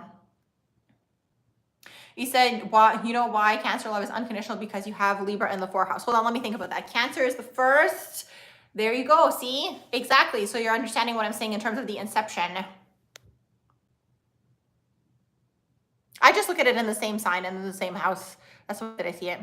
Yeah, definitely check out my 12 house playlist because everything that I talk about here, I go more in depth on there. Give me 1 second, you guys. Okay, I'm back. You like to apply the method or strategy in the way people think, like showing your work in math. You said, well, that's the thing. They've done that on purpose, right? Because they use astrology. Because one of you guys said that, yeah, astrology people like don't take it seriously, basically.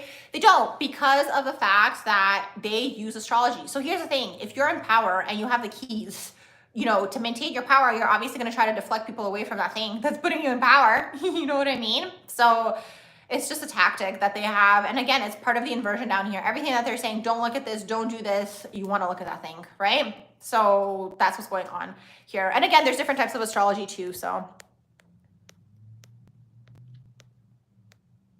BRB, guys.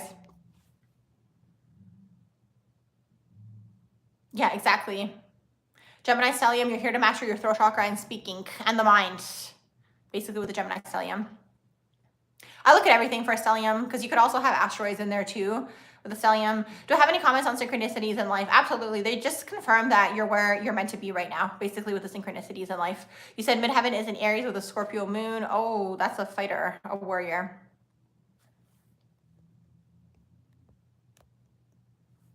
What's the significance of the new year being January 1st? It's not the actual new year. The new year is in April, you guys, okay? When spring starts is basically what that is. It's just so interesting. I'm not sure why they did that, why they put it, because I've seen a few videos too where people talk about how we're missing a few months too and all these things. I don't know why they picked January. There's some sort of meaning connected to it probably. But like, if you look at it in terms of the seasons, the winter is when you're hermiting, right? So it's the spring where all of nature starts to bloom and blossom, right? So it's like when you're in the middle of winter, well, we just started it, I guess.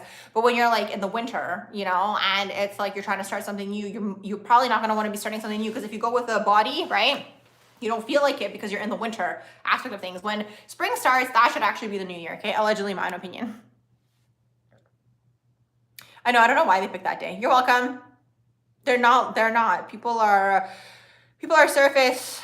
Yeah, no, you can still party. You guys, honestly, keep doing you. Do you know what I mean? These are just like pieces of information in terms of, you know, like in terms of January 1st and all these things. Like, still enjoy. You can still enjoy the symbolism of it all, right? But it's more so for people who might, like, if you're more in tune with the body and you're more in tune with the earth, like if you don't feel like starting something, it's because it's energetically not the time. Do you know what I mean? That's going to be in April, or actually March. It's actually like, technically it's March, right? When we have spring equinox, that should technically be the new year, okay? That's also when a lot of animals, here's another thing for you guys to think about, okay? A lot of animals have their babies in the spring, okay? So there's that aspect of it too. So that's also another manipulation thing in this earth matrix or plane or whatever way, shape, or form you want to look at it, right? Because most animals, okay, have a mating season and they give birth once a year. Why don't humans? What's that all about, okay? That's another energetic manipulation, allegedly, in my own opinion, that's taking place. Something to think about. And it's interesting. Here's another thing to think about, okay? If you think of the word offspring, spring is in the word. Do you know what I mean? So yeah, just throwing that out there. You said that's so interesting. You were talking about when the new year began today, and then you had a brief daydream about it. What's my thoughts on Placidus versus whole sign? I look at Placidus. It resonates more with my own natal chart, so that's why I do the readings in Placidus. But again, different things resonate for different people. Whatever works with your chart.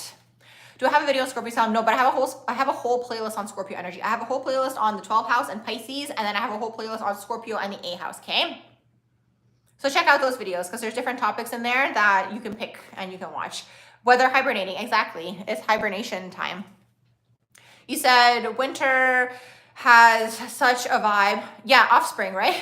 Exactly. Think about that. I wrote that on my threads. Check out my threads, you guys, okay? Whenever I think of something, I write it on my threads. Thank you. You guys are so nice in the chats. Yes, check out my threads. It's Barbara, so BARBARAJSC on my threads. It's the same as my YouTube, okay? I also have a TikTok, but I don't really post on there as much anymore. You said winter has such a vibe of being in the dark belly. Of course, exactly. You don't want to, you're hibernating. That's exactly what it is. That's exactly what it is.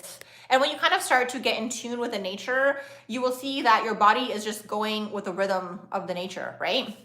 You said they picked that day because that is when the sun starts to ascend again. Christmas is the resurrection of the soul or the sun. Yeah, but also in terms of the people who are dark and they do all their rituals, they do it during that period of time too.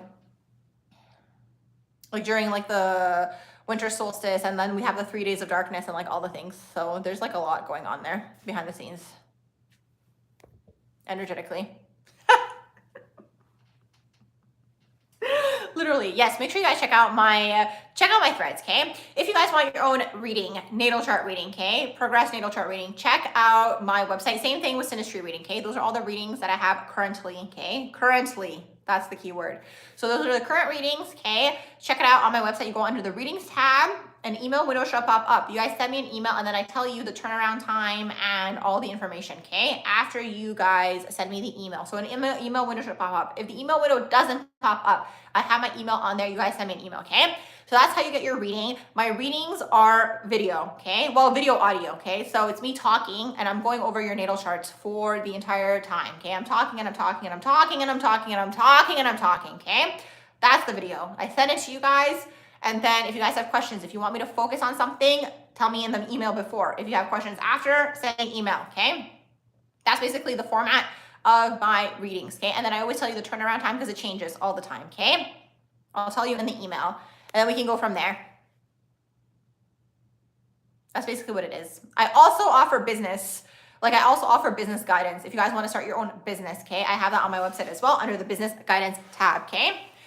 So with all that being said, you guys, I'm going to sign off. Thank you all for being here. Thank you for your questions and for your comments and for the conversation and for being a part of the live and for your likes and for your shares and for your subscribes. You get a like and you get a like and you get a like. Like all of you, everybody gets a like. Basically, okay? Thank you all for being here. Thank you for a wonderful 2024. It has been a wonderful year. I'm so happy to have connected with all of you guys. You guys are all such wonderful souls. I'm glad that we are all on the same page. Make sure you guys continue to speak your own truth so we can kind of, put that ripple effect out there into the world, okay? And I hope you all have a blessed New Year, New Year's Eve, okay? Stay safe out there. And also Happy New Year, Happy 2025. Thank you all once again. Have a beautiful rest of your day or evening, wherever